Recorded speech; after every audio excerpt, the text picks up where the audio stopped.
if I hurt her or make her crazy. Well, I'm just an ordinary man,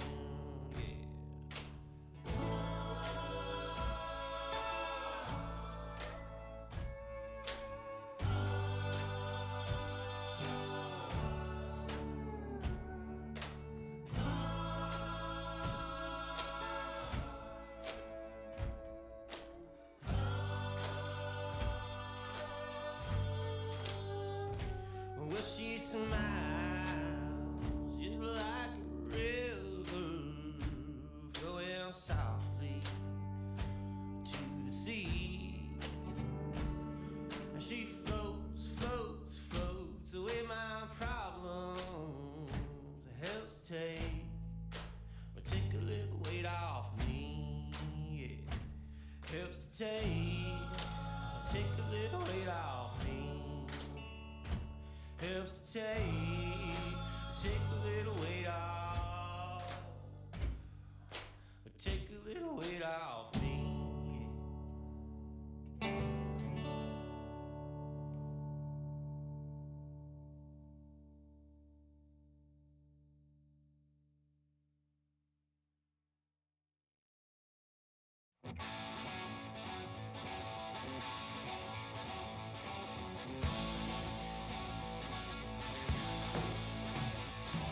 Mama sold bootleg goat's milk, Papa wore braids and a beard.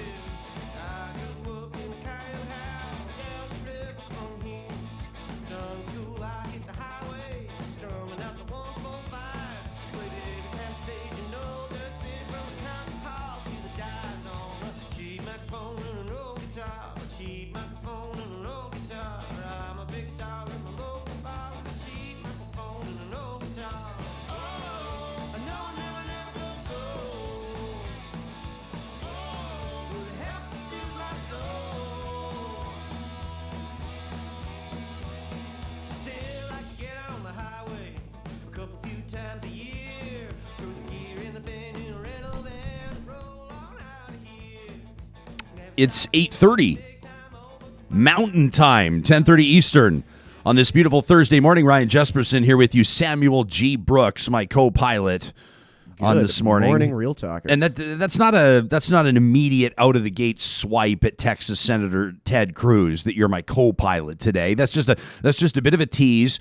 We are going to get to the news today around 9 o'clock. We're still working on the branding for our newscasts, and as you know, we have a job posting up right now at ryanjesperson.com, ryanjesperson.com/team for a chase producer. And one of the duties of this chase producer when they're brought on board as our newest team member here at Real Talk will be to deliver the 9 o'clock news. And we're going to have to sort of reconcile one of the things that we've been excited about, Sam, the difference between this show. One of the differences between this show and what you'll get on so-called terrestrial radio is that our interviews can go a little bit longer.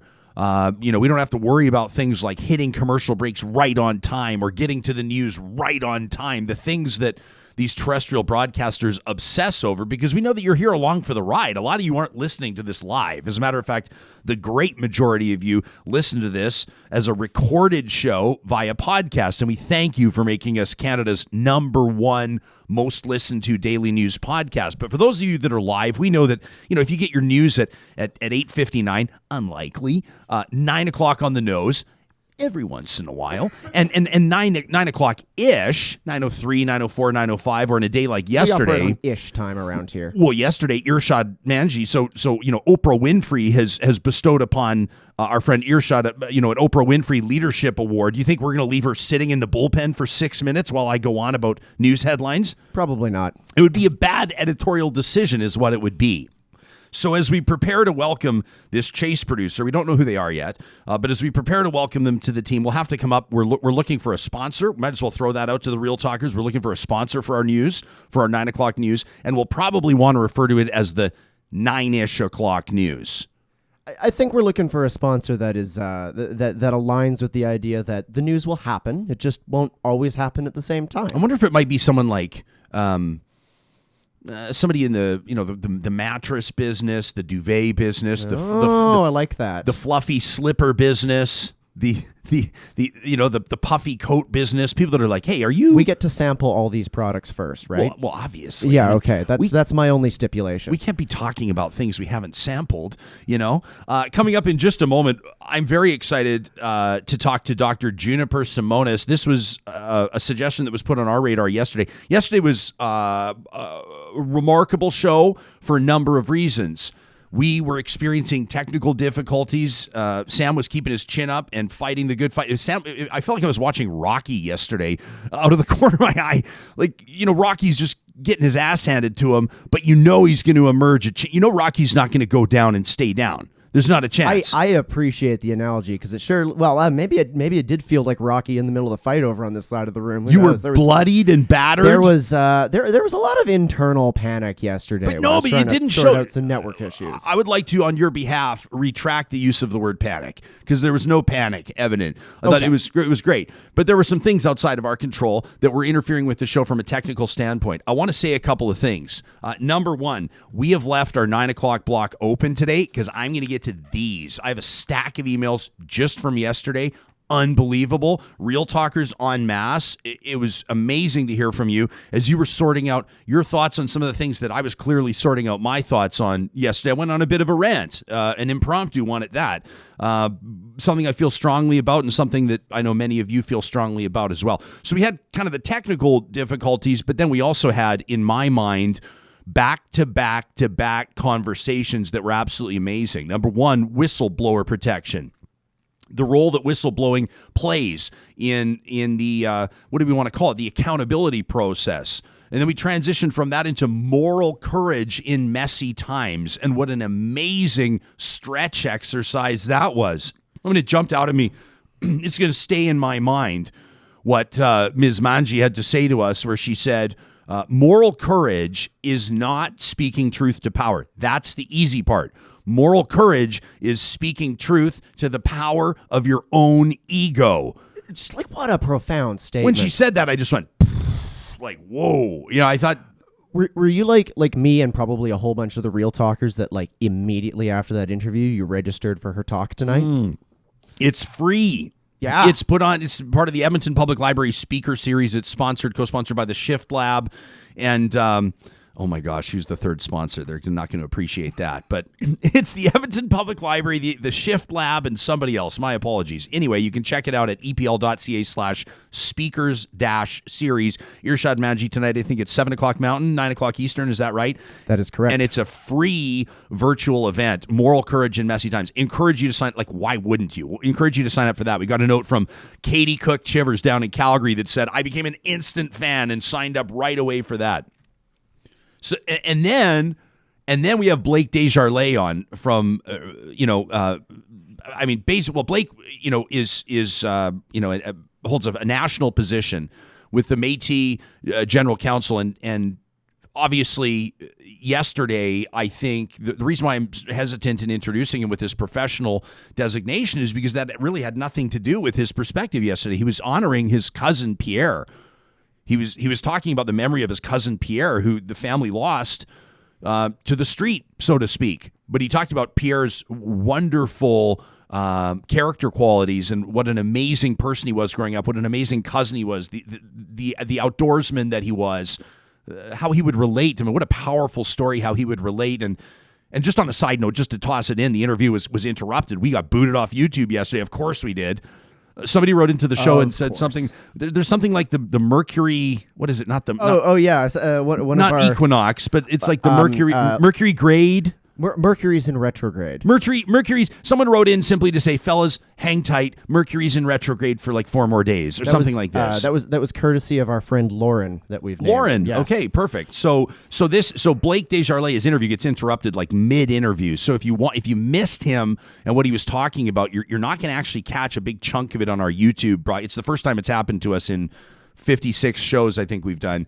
But if you listen to our podcast, if you download our podcast, you'll hear Blake's full interview, and he talks about, I wanted to mention that to you, Real Talkers. He talks about his cousin Pierre, and the stories were amazing. And as we looked at what happened over the weekend here in Edmonton, and contrasted it with what we saw in Calgary, Alberta, police officers kind of chumming about with these anti-maskers demonstrating at a mall, While in Edmonton, in minus 30, horrific, frigid wind chill conditions, Edmonton police officers are booting houseless individuals from a warm transit station into the cold, and people were outraged, myself included. And Blake was here to tell his story. Well, you, as a listening audience, as a viewing audience, absolutely erupted yesterday. And it's healthy, and it's good, and it's positive. And so we're going to leave. We've left a half hour open on the show today. Unless something crazy happens that we need to jump to. I don't see that happening because I can't imagine something being a bigger priority than picking your brains and getting into what you had to say about this. So that's coming up in just about 20 minutes. We've got a remarkable story to hear before then. This was another message.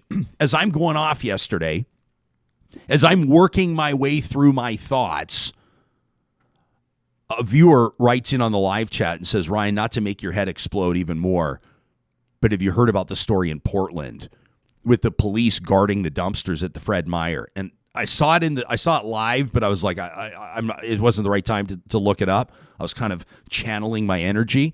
I read it after, and we said we've got to talk to somebody in Portland. And so our leadoff guest today is probably, in my mind, the citizen journalist that was most inserted into this story.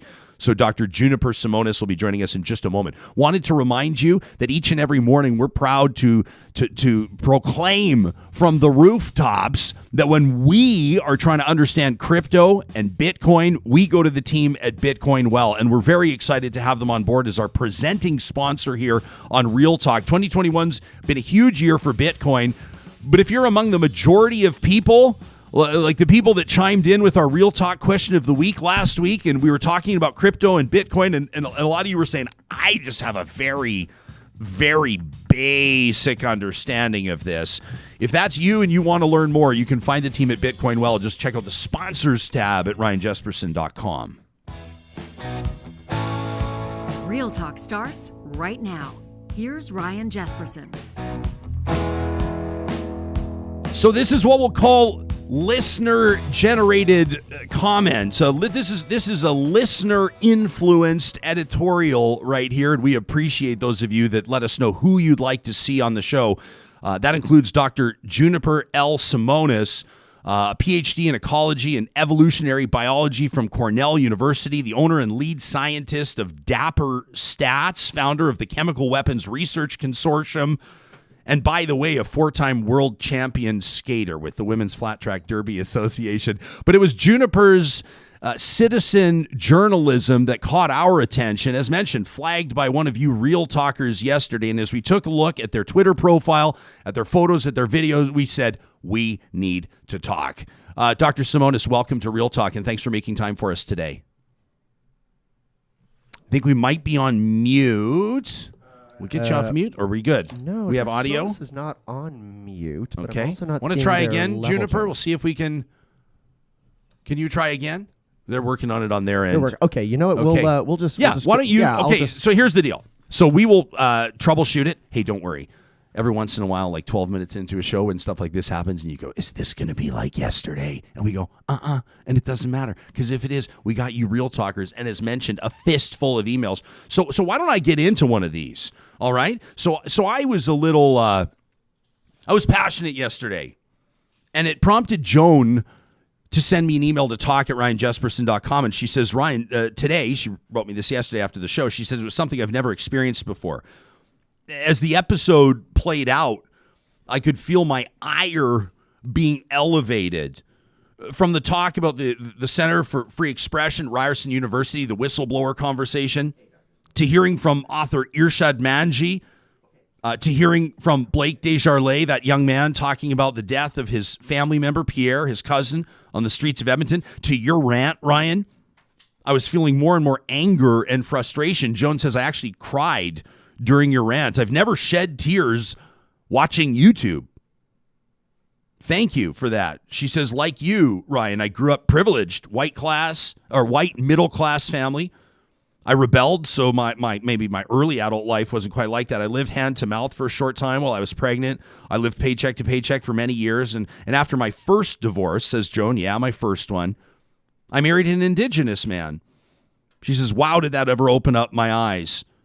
She says, I'm in no way comparing the few incidents of racism that he and I endured to the atrocities that others have had to live with, but just those few experiences that I'll remember forever made me so angry, says Joan. And by the way, Real Talkers, there's going to be some spicy language in the emails today. I'm going to read them all in their entirety because, number one, we can. And number two, I want to do your emotion, your passion, and your correspondence justice. So I'm going to read what you write. All right? So Joan says, these few times, these experiences of racism made me so angry. I wanted to ask, who the fuck do you think you are, thinking you're better than anybody else? Joan says, even once he had tacked up on the wall in front of his desk in his office, be your best. He used to say, if you're a ditch digger, dig the best ditch you can dig. And Joan says, and that's not intended to be derogatory to those that are digging dishes. The message is, it doesn't matter what you do your best. Thinking that you are somehow better than anybody else demonstrates the exact opposite. She says, it made me sad to think that yesterday's show was interrupted so often that you had to ultimately shut it down early. But we were all feeling your frustration, and we're with you, says Joan from Ponoka. What an incredible email to receive. She goes on and says, by the way, I have an Uncle Larry, too. From Joan from Ponoka. I called up my Uncle Larry yesterday on the show. Yeah, I heard from a few family members. They got to get a little chuckle out of that. Is the good doctor ready to go? Okay, let's get to them. Dr. Juniper Simonis, we've got your audio now, so let me officially welcome you to Real Talk. Thanks for making time for us.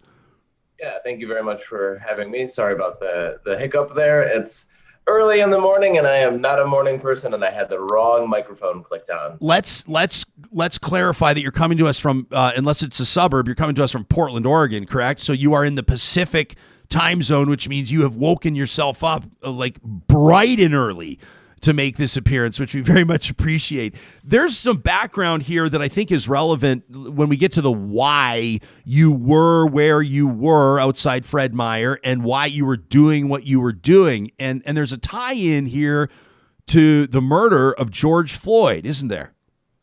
Yeah.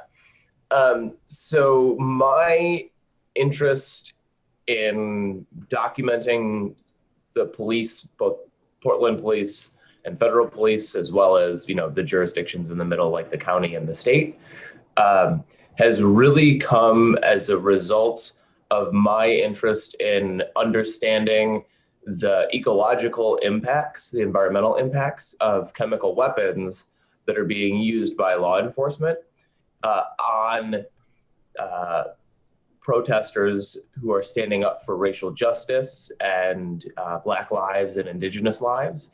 And in Portland, that really kicked off in this round of protests from the beginning, where local Portland police officers were using excessive amounts of tear gas and other chemical weapons. And that's continued, to varying degrees of intensity since last May, at the end of last May. And that's really why I've been documenting police, is to try and figure out what chemicals they're using and what situations they're using them in and the impact that has on the environment.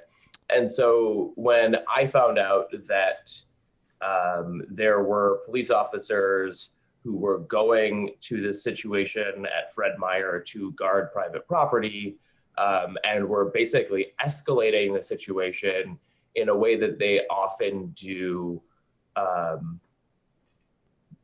with this group of mutual aid workers, et cetera, I was concerned very legitimately at the risk of chemical weaponry or further escalation at the hands of the police. And I wanted to be there to document what they were bringing to a daytime event like this. Okay, so we're it's much easier to see that kind of stuff during the day than it is at night sometimes. Yeah, no kidding. And we're grateful that you've provided us with a ton of your footage and your images, and we'll use those as you tell us what's going on here. Correct me at any point if I'm misrepresenting the story as it's been reported or confirmed. Fred Meyer sounds like lost some power to freezers and to refrigeration units, and so en masse, these dumpsters were being filled with, as I've read, hundreds of, we'll say pounds, it's an American story, not kilos, hundreds of pounds of fresh meat, ribs, turkey, shrimp rings, cheese, fresh produce, bread, Sounds like about a dozen people saw that there was fresh and perfectly good food being thrown into a dumpster and started to take the food to ostensibly feed their families or pass it along to people that could use it, people that might not normally have things like healthy but expensive proteins. Fred Meyer or someone calls the police respond, start guarding the dumpster. Fred Meyer issues a statement that says, "We were afraid the meat was going to go bad and we don't want anyone to get sick, so that's why we called the cops." Have I summed up the story generally speaking? For the most part, yeah, I think that's a pretty good overview. And it was Fred Meyer management that did call the police.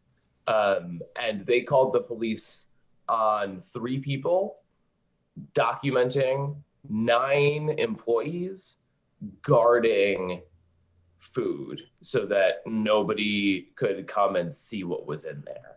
So at the point that they called the police, there were 3 times as many employees as, I wouldn't even call them protesters. I would really call them documenters, right? The crowd, whatever you want to think about it, was considerably small, did not even approach like the dumpsters. They gave a lot of latitude, spatially to the employees, and the employees came up and sort of closed that space and confronted the documenters who were trying to show that, despite there being pounds or kilos or whatever, just like massive amounts of food in these 2 dumpsters, and they didn't want that information to get out to people. And then it kind of just snowballed from there.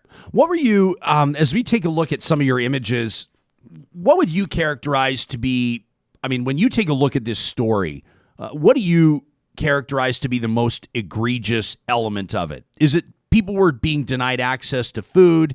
Is it, in your mind, a misuse or misallocation or an overuse of police power, of a show of force?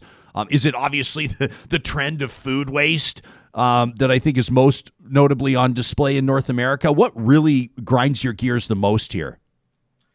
Yeah, at some level, it's hard to pick one thing out.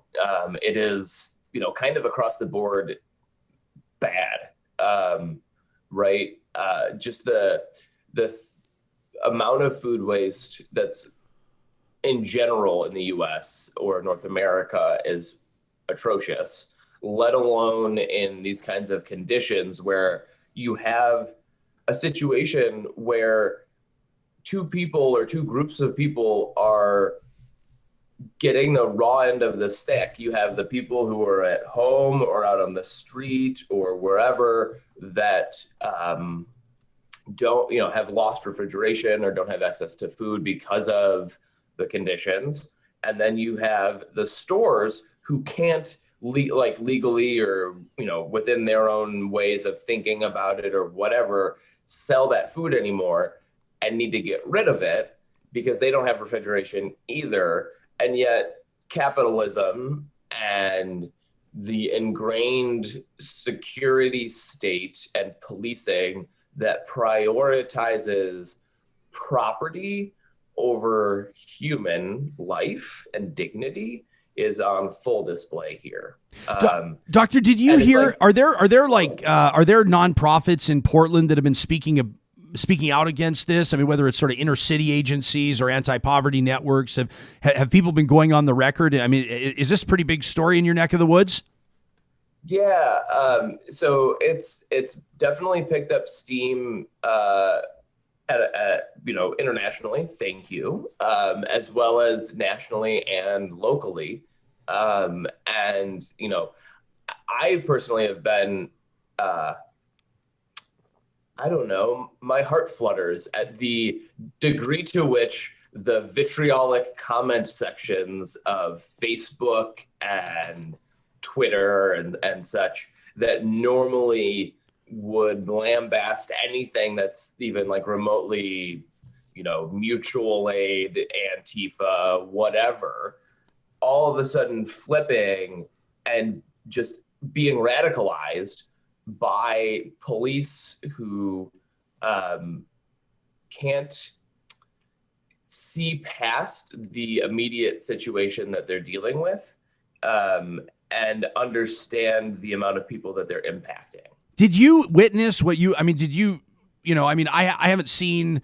I will say that people should check out your Twitter at Juniper Simonis and go back, because there's remarkable videos on there. There's one I wanted to clarify with you, by the way. Is that you getting arrested like in Portland back? I think it was in May.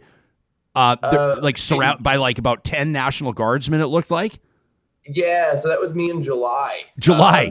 But yeah. So you've inserted yourself in situations where you found yourself become part of the story, so to speak. Here, would you say in this incident outside Fred Meyer, with regards to the police presence, what about the police action? I mean, was it I don't know what word to use here, but would you say, did it escalate at any point, or was this more just the presence of law enforcement or the tone of it that most had you speaking out in the way that you have been?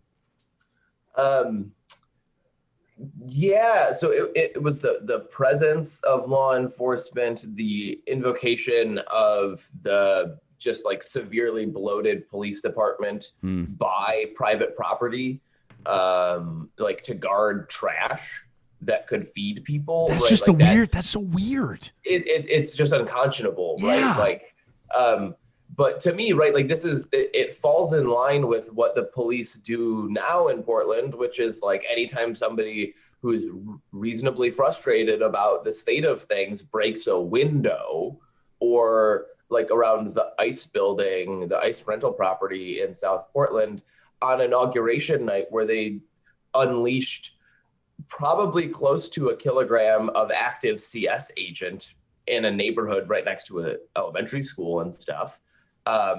That was all in response to somebody spray painting plywood on the outside of a building, not spray painting the building, spray painting plywood on the building, right? And so the police state, certainly in Portland, but broader than this, like obviously we know values property over people. And in this case, like to them, I could see this as like, it doesn't matter that it was a dumpster. It doesn't matter that it was food. It doesn't matter that people are hungry. It doesn't matter that people that are hungry could be fed by their salaries that they're taking to come and guard this property. All that mattered to them was a private company, quote unquote, concerned about the safety of their employees and their property, called them. And they were willing and ready to jump to action. And despite there being like a power outage that's still 100,000 homes and businesses in Portland right now are still without power, or the Portland area right now are still without power. At this time, it was in the 200,000s, I think, or upper 100,000s. Yeah. Despite all of that, despite there being like horrible response times for any kind of crime or any kind of response to 911, right? Anything like that, they sent 12 officers to help 9 employees against 3 people documenting them. Yeah, I just and I know, like, you know, in the interests of you know, reasonable back and forth and making an effort to sort of try to understand an issue from different sides, I would say I recognize that there could be a security issue in a situation where there are literally tens or maybe hundreds of thousands of dollars worth of groceries in dumpsters that are not, I mean, there could be unsafe conditions. Maybe they could turn into a bit of a melee. People could get crushed. I mean, like, I can understand there may be some need for some form of, but I mean, I've seen the videos you've posted. I've seen videos I've seen on HuffPost and the Oregonian and all these, I mean, outlets that are reporting on this. It doesn't appear to me that anyone was going crazy. We're showing video. This is your video right now. I mean, this just almost makes me, this is just a punch in the gut. It's just, this is an indictment of all of us. And, you know, I feel like Juniper, if Banksy's going to paint anything, I mean, how about a dumpster full of food surrounded by police officers? That is a Banksy painting. Yeah. Right there. And I will point out that Morgan from Team Raccoon, who was there right at the end of the video, who was one of those 3 people who was there from the beginning videoing, put up stuff on their Insta live, and it was the reason why I because we worked together, was the reason why I knew that stuff was going down and needed to be over there to document things. The amount of food that's in here is just unconscionable. And the thing that got me, right? Like, so this entire time I'm over there trying to document the police guarding things, right? Like, I am interested in supporting folks getting food out to people. I am interested in people being able to eat and, survive. But like, the reason why I was there in particular initially was to document the police being there in an escalation of force, right? Like, they showed up in massive numbers, and I wanted to be able to document that. And again, what weaponry are they bringing? Are they trying to de-escalate the situation, et cetera? And I pull into the parking lot and don't even go over near the dumpsters. So I didn't even really get a sense of quite how much food was in there. And if it was like trash underneath the food, right? And like, even when I got over there, the green dumpster, which is the one that's like a third full, you could see underneath it for like a lot of this stuff, right? Like, you couldn't see in the back corner, but you could see a lot of the depth of it. So it's like, okay, that does look like all food. But in the orange one, which is the one that like is in that video when you open it up, like, that one was full to the brim. And so I had no idea if it was like, bags of trash underneath there, and just food on the top, right?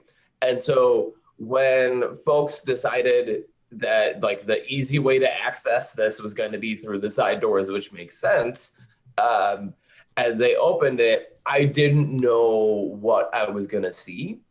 And the gut punch and the just like crush of, holy cow, really what they did was go through all of their refrigeration and freezer spaces and grab everything. Yeah. Well, that's a great insurance claim for Fred Meyer, and I recognize, like, to be reason, like, I recognize that once refrigeration's gone out, the grocery store can't switch to generators within 18 hours and then keep selling the deli meat. I recognize there are issues here, but there's a bigger picture conversation to have, which is, you should see our live chat right now is, this is great. I mean, Giancarlo says food waste is probably one of the biggest issues nobody talks about. Says moreover, 40% of all grains go to feeding livestock then. That's also part of the waste. That's an interesting stat. Obviously, I can't fact check it on the fly, but that's interesting. We are talking to a food scientist out of UCal Davis later on today. I'm looking forward to that. We'll bring this up. Mark B, watching in from Utah this morning, says that's it. I mean, perishable food, he says can oftentimes be used by shelters, soup kitchens, right? Crazy James says, yeah, some stuff can turn pretty quick, like go bad pretty quick, but it does look like a lot of stuff people could survive, for at least a little while. People could safely take it home. Heidi says she used to work at a convenience store back in the day, says we'd take all of our leftover hot food to a local community agency, Juniper here in Edmonton, Alberta, called the Boyle Street after my shift. She says my work actually encouraged it. Barry, watching in from his goat barn today, says many food distributors have a system where farmers can take rejected food to feed to animals, so at least it's not all being wasted, which is interesting. Barry, let me let you know that we're going to be talking to a guest later on today about how feeding red seaweed to cattle can actually drop their methane emissions. That's coming up a little later on in the show today. Interesting stuff. But Juniper, it gives us a lot to think about. This is, you've lit a fire under our audience this morning, which is always a good thing. It's the whole mandate. Yeah. And like, I'm really glad, like I said, the comment sections have been radicalized in ways that I haven't seen. Like Andy No, the like notorious right-wing grifter, right, who just put out this like falsehood laden book about Antifa. Didn't he get he got kind of beat up though? That was in Portland, wasn't it? Like maced and yeah, I mean, like he didn't get beat up. He got a milkshake thrown at him and some silly string and glitter. Like he didn't get beat up. Oh, I thought that was mace. That was silly string? That was silly string. Okay, yeah, pardon me. Okay, yeah. okay. like, so yeah, no, and he likes to mischaracterize. Were you everything. there? No, I wasn't there for that, but I know plenty of people that were on the ground, and I've seen all of the video, and yeah. So, But Andy, you were going to say. Sorry, I interrupted you. Oh, no, it's okay. So he has normally a very right-wing comment section on his Twitter, right? Like, and so whenever he posts a picture of, like, so he posted a picture of Morgan and a picture of me, right? And it's like super transphobic stuff in response to me, but like also just like heavy right-wing, Antifa's bad, blah, blah, blah, blah, blah, right? Like they should all burn, they should all die from rotted food anyway, right? Like would be like the normal comment section for an Andy thing, right? But like this one, yes, there was still the transphobia, and there was still the one-off or two, like Antifa should die, homeless people should die from, you know, rotted meat or whatever, so that's fine, let them eat it. So many were like, holy cow, this is really bad. Like, that's a lot of food waste. Like, why are there police guarding this? Like, so it's been very interesting to see, even in those spaces, people turn. And we've seen that here, like in Portland with the powers to be, because the Portland police, generally speaking, will release, they call them news releases, that are laden with factual inaccuracies. And the media, like, you know, the local networks and sort of the papers of record and stuff like that will tend to parrot what the police say. And thankfully that didn't happen here. And there were folks like from the Oregonian that were on the ground pretty early, and they broke the story, and then, you know, like NBC broke some stuff, and, you know, et cetera. And it was hilarious to see Portland Police's public information office like try and play catch up and convince like NBC through like reply comments on tweets that they weren't guarding dumpsters, that they were called to prevent violence or whatever it was, right? Like that normally the main media defaults to believing the police. Here, that did not happen, right? Like it's just so overwhelming the degree to which the police were misused in this situation. Yeah, we have even the like the normal propaganda outlets weren't going to bite. We have kind of a like it's not really similar, but there's a common thread happening here, I think, in our hometown of Edmonton. I didn't email you about this in our correspondence yesterday, but I'm not sure if you heard, but I know that, you know, some people are wondering why there's so many Oregonians without power right now as these rolling blackouts, same as the state of Texas and other American states have really been hit hard by this. We've just come through. We're kind of on the tail end of this wild weather. I mean, you know, we're talking like Arctic tundra type cold. And there were some houseless individuals taking shelter in a transit station, actually being given some sandwiches and some soup. One of them didn't have a shoe on. And police, you know, booted them from the transit station per protocol, per the orders they were issued. And we can get into all the nuances. But when it all comes down to it, you know, some people get off speeding tickets and some people don't.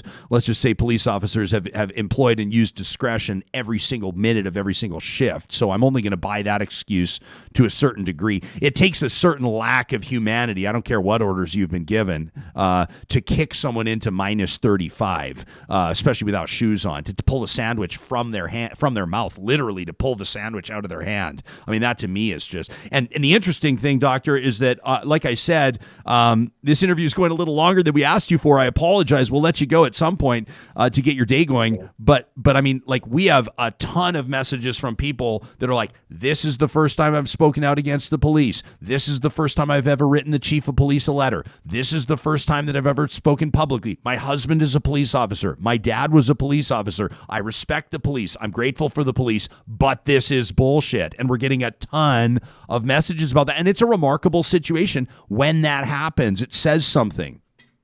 Yeah, totally. And, you know, this situation isn't qualitatively different, right? Like this, like food waste is happening all the time. Police are called in, store security is called in to guard food waste around the country, around the world, but certainly around North America. And it's often at a smaller scale, and it's often, when conditions are generally good for the general populace. But what really tripped a lot of things here that got people's attention was the fact that, there's power outages across the city, and here there weren't it wasn't like power was getting shut down or like rolling blackouty kind of things so much as it was severely downed power lines.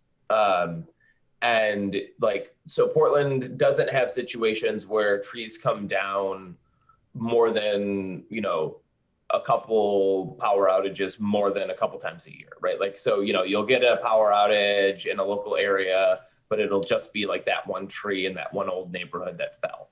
But after the winter storm, where there was just a massive amount of snow and ice on all the trees, and then it melted because it had gotten just above freezing, all that stuff came crashing down. And so it was really like Sunday and Monday when the main thawing was happening, when all the power went out. And so you have folks who had been, in addition to being locked in their house basically because of COVID, got locked in their house because of 6 inches or whatever of snow in a city that doesn't handle snow. Not used to it. Yeah, exactly. Yeah. And then you shut their power off, right? So they barely had any food maybe to begin with in the house that was not canned and long-term sort of things. And then all of a sudden they've run out of it, and then the power is out. And there are people whose power was out that were living in that neighborhood who could have eaten that food, right? It's so, and we're talking about middle class and, normal folks. We're not talking about sort of the unseen poor or the houseless or whatever, where it's easy for people to ignore it. This was literally happening to so many people and cutting across, socioeconomic lines. That I think that's a big aspect of it, where it's oh, okay, my grandma, right? I'm not saying this personally, but somebody could be my grandma lives in that neighborhood and her power is out, and somebody she might be really hungry and want to, get some food or whatever, right? And there are so many angles here. I mean, even Juniper, even just to suggest the call could have been made to several, one of our viewers, I apologize, I don't have the comment right in front of me, but one of our viewers said something along the lines of, there was such an opportunity here for Fred Meyer to do something so huge for the community, to be able to reach out to some sort of a nonprofit, some sort of an inner city agency, some sort of a company that provides, school lunches for kids, something to act quickly, to sift through what they could sift through, to throw out what they had to throw out, and to explain it, but to hold some sort of a news event. I mean, I can think of 100 publicists that could cook this thing up in 10 minutes, and that could have done something really big for the community. And it's a missed opportunity. It's a great talking point, though. I'm grateful that you were there to document it, and I'm really grateful that you agreed to join us here to tell Canada about this story from our southern neighbors in the great state of Oregon. Juniper, thank you so much for joining us this morning. We really appreciate your insight. Yeah, thank you very much for having me and for helping to tell this story. Because it's egregious and it's disgusting, and you're exactly right that that food could have gone before it even got in the dumpster. The amount of time and money spent putting the food in the dumpster could have been used to get the food ready for shelters, right? But they didn't do anything like that. And the thing that's so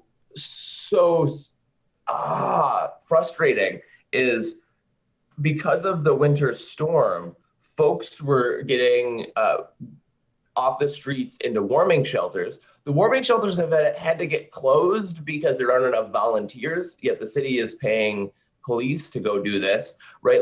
There were the first couple nights of the warming shelters, they didn't have enough food. The mutual aid organizations that helped cover people eating and getting their stuff taken care of during the wildfires in the summer were helping out again and like providing food at the warming shelters because there wasn't food, right? Like, so there's so many situations there where there was huge opportunities for them to turn this into something good. Literally every like, time you say something, it like makes me more upset. There's more. And I'm sorry, I'm going to do it once more. Okay, we got to go. One more time. Yeah, one more time. So like you're talking about, the police taking a sandwich out of somebody's hand or whatever, right? Like folks were taken into warming shelters and then police swept encampments. So police swept encampments. Well, folks were not there because it was unsafe for them to be in the outside space. Thank you for your continued advocacy. I mean it. And I want to encourage people have to follow you on Twitter at Juniper Simonis. Dr. Simonis is a PhD out of Cornell, owner and lead scientist of Dapper Stats, founder of the Chemical Weapons Research Consortium. You can find them on Twitter, Instagram, and Facebook. Thank you for this. Really, I mean, the insight's incredible. Thank you. Thank you so much for having me for getting the story out there. And have a lovely rest of your morning. You as well. Shout out to Portland. Can't wait to get back down there. Portland's an incredible city. You know, like one other, as Dr. Simonis kept bringing up more and more points, like sweeping, I mean, not volunteers at the shelters. They have to close the shelters. And there's, I'm just even thinking, just to state the obvious for a second, like when they said, the effort, like of throwing all the food into the dumpster could have been helped to help the nonprofits to get the food. And I'll recognize some of you are going to write in and say, hey, listen, food goes bad. And we can have that conversation. This is a home of reasonable dialogue. Absolutely 100%. If you want to take the completely contrarian position of what you've just heard, would love it, would welcome it. But I even think of the staff members at Fred Meyer that are tasked with throwing out thousands and thousands and thousands of pounds of food. And what are they making? Like, are they probably right around minimum wage or maybe a bit over minimum wage? These aren't people, they're not making $100,000 a year. I mean, there's probably single parents there that have their kid in daycare that are barely able to afford the cost of living. Maybe they're working overtime to try to keep the lights on, and their job is to throw out 150 pounds of prime rib. Yeah, it's absolutely ludicrous. And I mean, I hope some of the employees just took that food home. I hope they went rogue. I really do. Yeah, I mean, these are the types of stories where you find out, like, man took 4 racks of ribs and gave them to homeless guys and lost his job. Like, you know what I mean? These are the types of stories. I mean it when I say that it's art is what it is. Not in a good way, but art is as like, what's the hieroglyphics back in the day that, like, we take a look at the ancient Egyptians and we draw what we can from their society, where their priorities were, how they treated people, what the class structure looked like by those hieroglyphics on the wall. And I just think that, I mean, I'm sure if you're watching Real Talk, you probably know who Banksy is. If you don't know who Banksy is, welcome to a whole new world of exploring Banksy's art. But that is a Banksy painting, 9 or 12 police officers armed guarding a dumpster full of food. I just, we'll get to some of your comments on this plus your emails. But first, of course, we want to remind you what a perfect time. Well, I think this is a perfect time to remind you how excited we are to have Local Waste on board. Is it okay if I transition from a dumpster grocery story into Local Waste? I think it is, because I know that they have a heart for community and a community connection.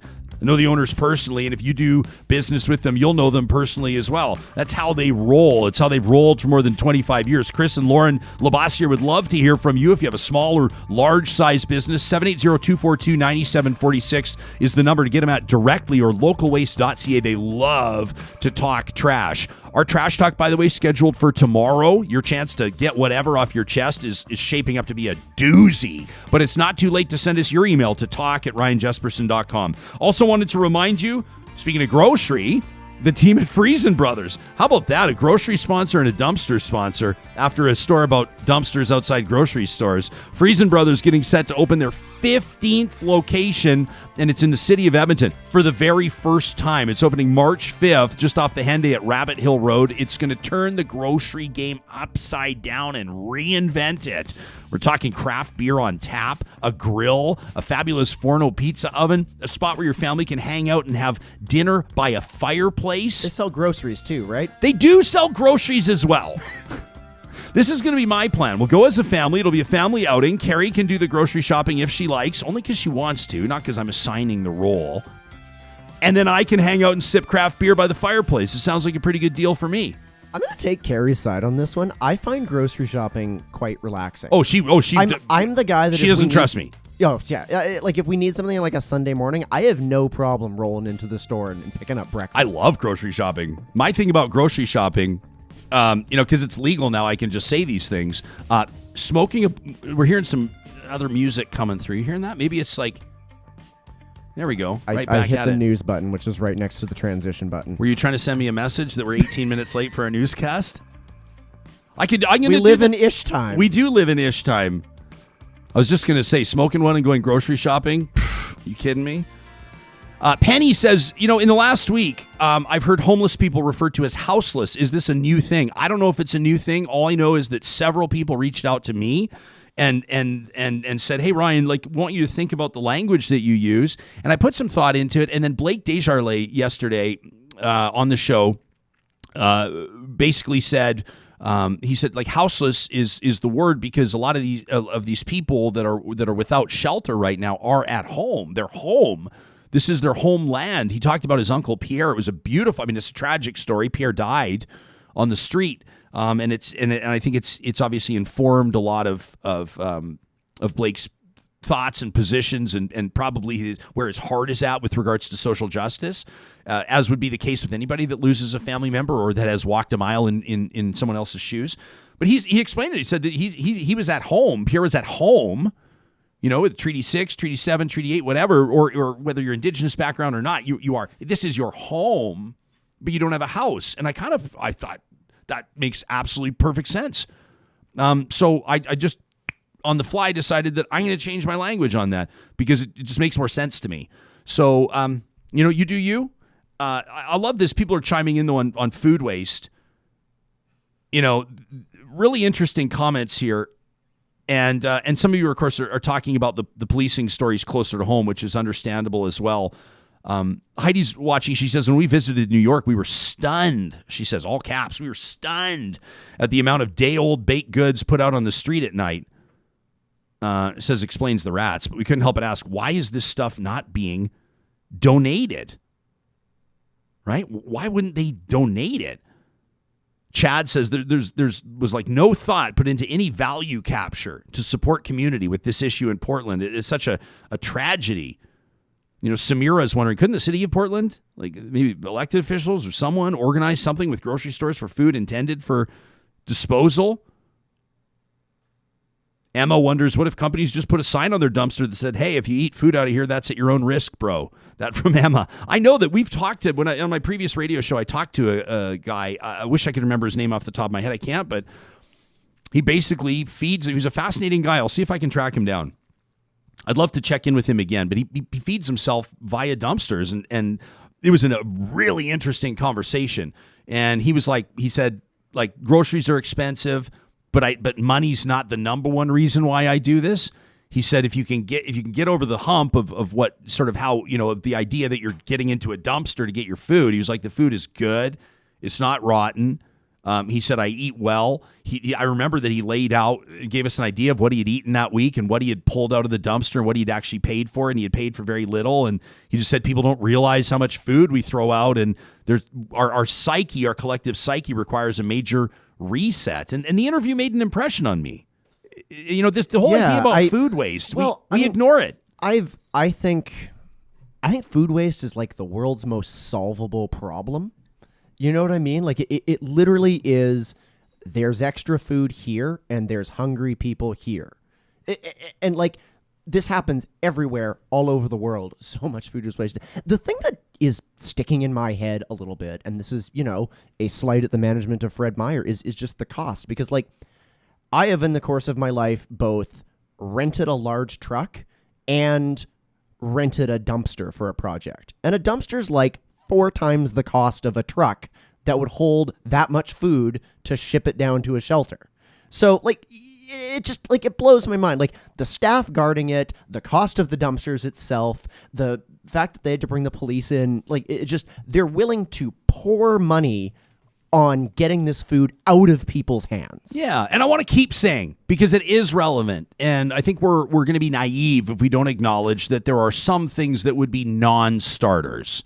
Okay, depending on how long the power's been out. I mean, I'm thinking of like, fresh shrimp rings, stuff like that. Maybe some deli meats, maybe some dairy. There's going to be things that are non-starters. Obviously, maybe some. I don't know.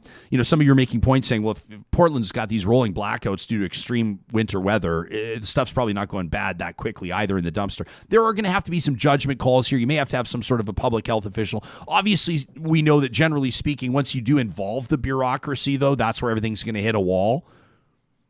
You know what I'd love to hear from, and perhaps we'll follow up on this. We cover as many stories as we can in this small but mighty show, but I would love to check in with Portland social agencies and see how they're wrapping their minds around this and what they could have done to mobilize. I want to get to your emails. talk@ryanjesperson.com is where you can reach us.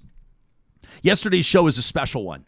The guest lineup was remarkable. There were some technical difficulties that we were battling against, but it was strengthening our resolve. You were there with us. Can I just tell you, you're like in our corner. You're like you're the ones with the water bottle that, like, you take that when you watch a boxer that's just getting their face blown up, and then the trainer comes in with that flat tool and like flattens the thing so they don't get a swollen eye. And then they cover it with Vaseline, and then they squirt the water in the mouth and slap them on the back, and back out they go. That was you to us yesterday, and we appreciate it. Crazy James, and again, I'm going to read what you've written, so this is not for kids. Crazy James says, Jess, I don't even know if you're going to read this before you go on the air today. I did, pal, he says, but I hope you do. Says, you closed out yesterday's show. You said you were fucking pissed. You, of course, are more than justified in feeling that way. We're talking about the Edmonton policing story. He says, I sure was. So was my mom when I told her about it, when I told her about your show. Thanks, James. He says, don't you dare apologize. Not for any of it. I don't. He says, use that anger with your skills as a journalist and get the story out. Get the chief of police. Get the head of transit. Get the mayor.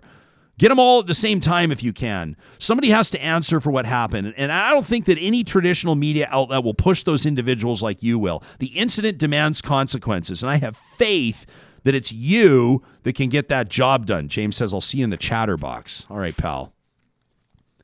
I appreciate this one. This is a longer one. This is from Ryan. He says, I appreciate the passion that you demonstrated on Wednesday's show when talking about the houseless and how society treats them. I'm a paramedic, says Ryan. I've worked in Edmonton for almost 15 years, many of those years downtown. When I first started in Edmonton in 2006, Ryan, you and I moved here at the same time. He says, I was young. I'd previously never had any interaction with houseless folks except for seeing them on the sidewalk as I drove by. I didn't understand. Now, things like addiction, mental health, systemic racism could keep people in a perpetual cycle of poverty. I remember being surprised at the humanity, the kindness they all showed one another. They were real people, families, and friends. I was devastated after responding to a call, a person who had frozen to death from being outside after a cold snap. I've gone and responded to calls, people with fingers and toes and hands and even their entire arms frozen solid, like a block of ice. This is from a paramedic. As Canadians, we all know about cold weather, but there's a big difference from running out to your heated car and having a limb frozen solid because you don't have a place to go. I got into this profession to help people, and I've always thought of myself as a good person. Call volumes have steadily increased, and as have hospital wait times. And we've done more with less, and we've had less time to recover between calls. And I realized at one point that I was losing my compassion. And I was looking at people in the streets and shelters not as humans, but as a waste of our resources, as people who were getting in the way of me helping other people who deserved my efforts. And I remember yelling at people for wasting my time. I didn't like who I'd become. I could no longer say I was compassionate and wanted to help people. Luckily, I was able to step back and work in different areas. I was able to work on myself and rediscover my compassion and find my kindness again. I recognize that I, as a straight white male, have immense privilege, and there are many out there who are not afforded the same opportunities as me. A coworker of mine once told me that we are only one slip in the shower away from becoming homeless ourselves. We like to think that the reason we're not homeless or on the streets is because we work hard, when in fact a lot of it is luck. And I think about it every day.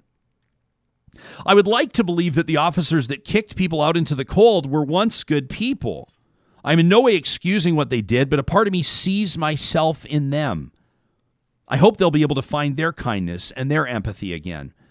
It takes hard work and self-reflection. Sometimes the systems that we work and live in don't allow for that kind of change, and we need people to stand up and demand those systemic changes. We need people like you, Ryan, to keep shining a light on the injustice. He says your show is going to show us how we can be better, how we can hold ourselves to a higher bar, and how we can reflect on the privilege we have been given from one Ryan to another. Wow. How about this from Finbar? Finbar says, thanks for your great work holding Edmonton police feet to the fire. Absolutely right. There should be real consequences for both the officers and the people who gave them those orders. It's awesome to see somebody with a large, somewhat mainstream platform holding police to account. Finbar says it was powerful hearing you talk about your experience with your son. If you didn't see it yesterday, very quickly, I said just over the weekend, this is a real experience. It was like 72 hours ago or something like that. We're out walking our dogs, my boy and I, as soon as it was warm enough to do so, and a police cruiser drove past. I said, Wyatt, look. And he waved, and the police officers lit up the cherries. They lit up the lights, and then whoop, whoop, gave him the siren, and Wyatt was just thrilled.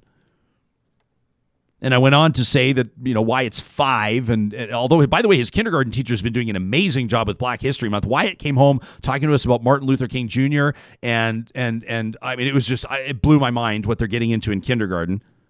It was incredible. But still, Wyatt hasn't really had it explained to him quite yet. He has it pretty good. And Finbar says, hearing you talk about your experience with your son, I'm in a similar boat myself. Affluent, white guy, grew up affluent, white. My wife is black, though. And I'm absolutely terrified when I think of what our future kids will experience going through society and the trauma that they'll experience potentially at the hands of police officers. Like those callous officers who turfed those unhoused people into the cold. Says your rant at the end of the episode yesterday was so on point. Every year, stuff like this happens to our unhoused members of the community, and the rest of us forget about it when spring comes, and it's utterly disgraceful. Just a great fucking episode. Keep up the great work. That from Finbar. Thank you. And I love this from Tom. We're going to move on in just a second. We can get back to more of your emails. Don't worry. We got a ton of them. But I love this from Tom. Tom wrote us this after Tuesday's show. Tuesday's show on the heels of that long weekend was jammed. Like, Tuesday's show was kind of a little...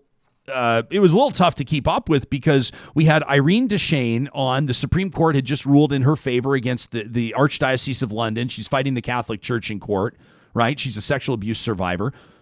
She was on with her lawyer, Loretta Merritt. Heavy subject matter, obviously. Right out of that, we go to the story of how Red Deer's Public School Board says no to Pride Week. They say Diversity Week instead. We talked to the trustee that tried to make Pride happen, Diane McCauley, and Dr. Christopher Wells, co-founder of Pride Tape. Then we go straight into our doctors roundtable with Drs. Shazma Mithani, Lenora Saxinger, and Darren Markland, right? Fact-checking Drew Barnes and Lieutenant Colonel David Redmond, talking about COVID protocols, government response, etc. Then, oh yeah, by the way, Emily Bazelon from the Slate podcast joins us.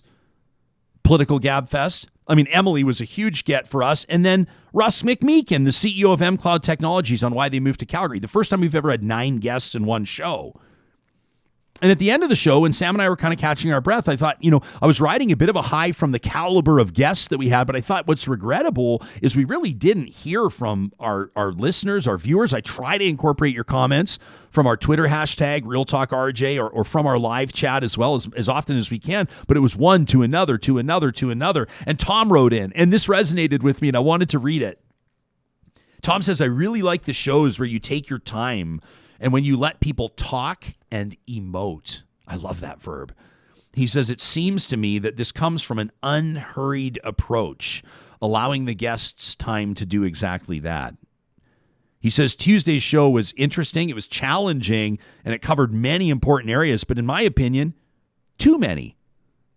Tom says, I prefer the shows that allow guests to speak without pressures of time because it gives me time to hear and process and understand intense and important subjects like sexual abuse and pandemic response and economic expansion. They could have all benefited from more time. And then Tom, in true Canadian fashion, please, in no way does this indicate I am unhappy with your show. Tom's so polite.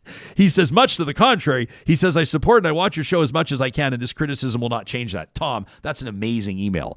I totally appreciate it. And we, Sam, we kind of felt the same way a little bit, didn't we? Yeah, for sure. So I was just checking some background stuff here. At the end of the show, I think we both kind of went, that was amazing.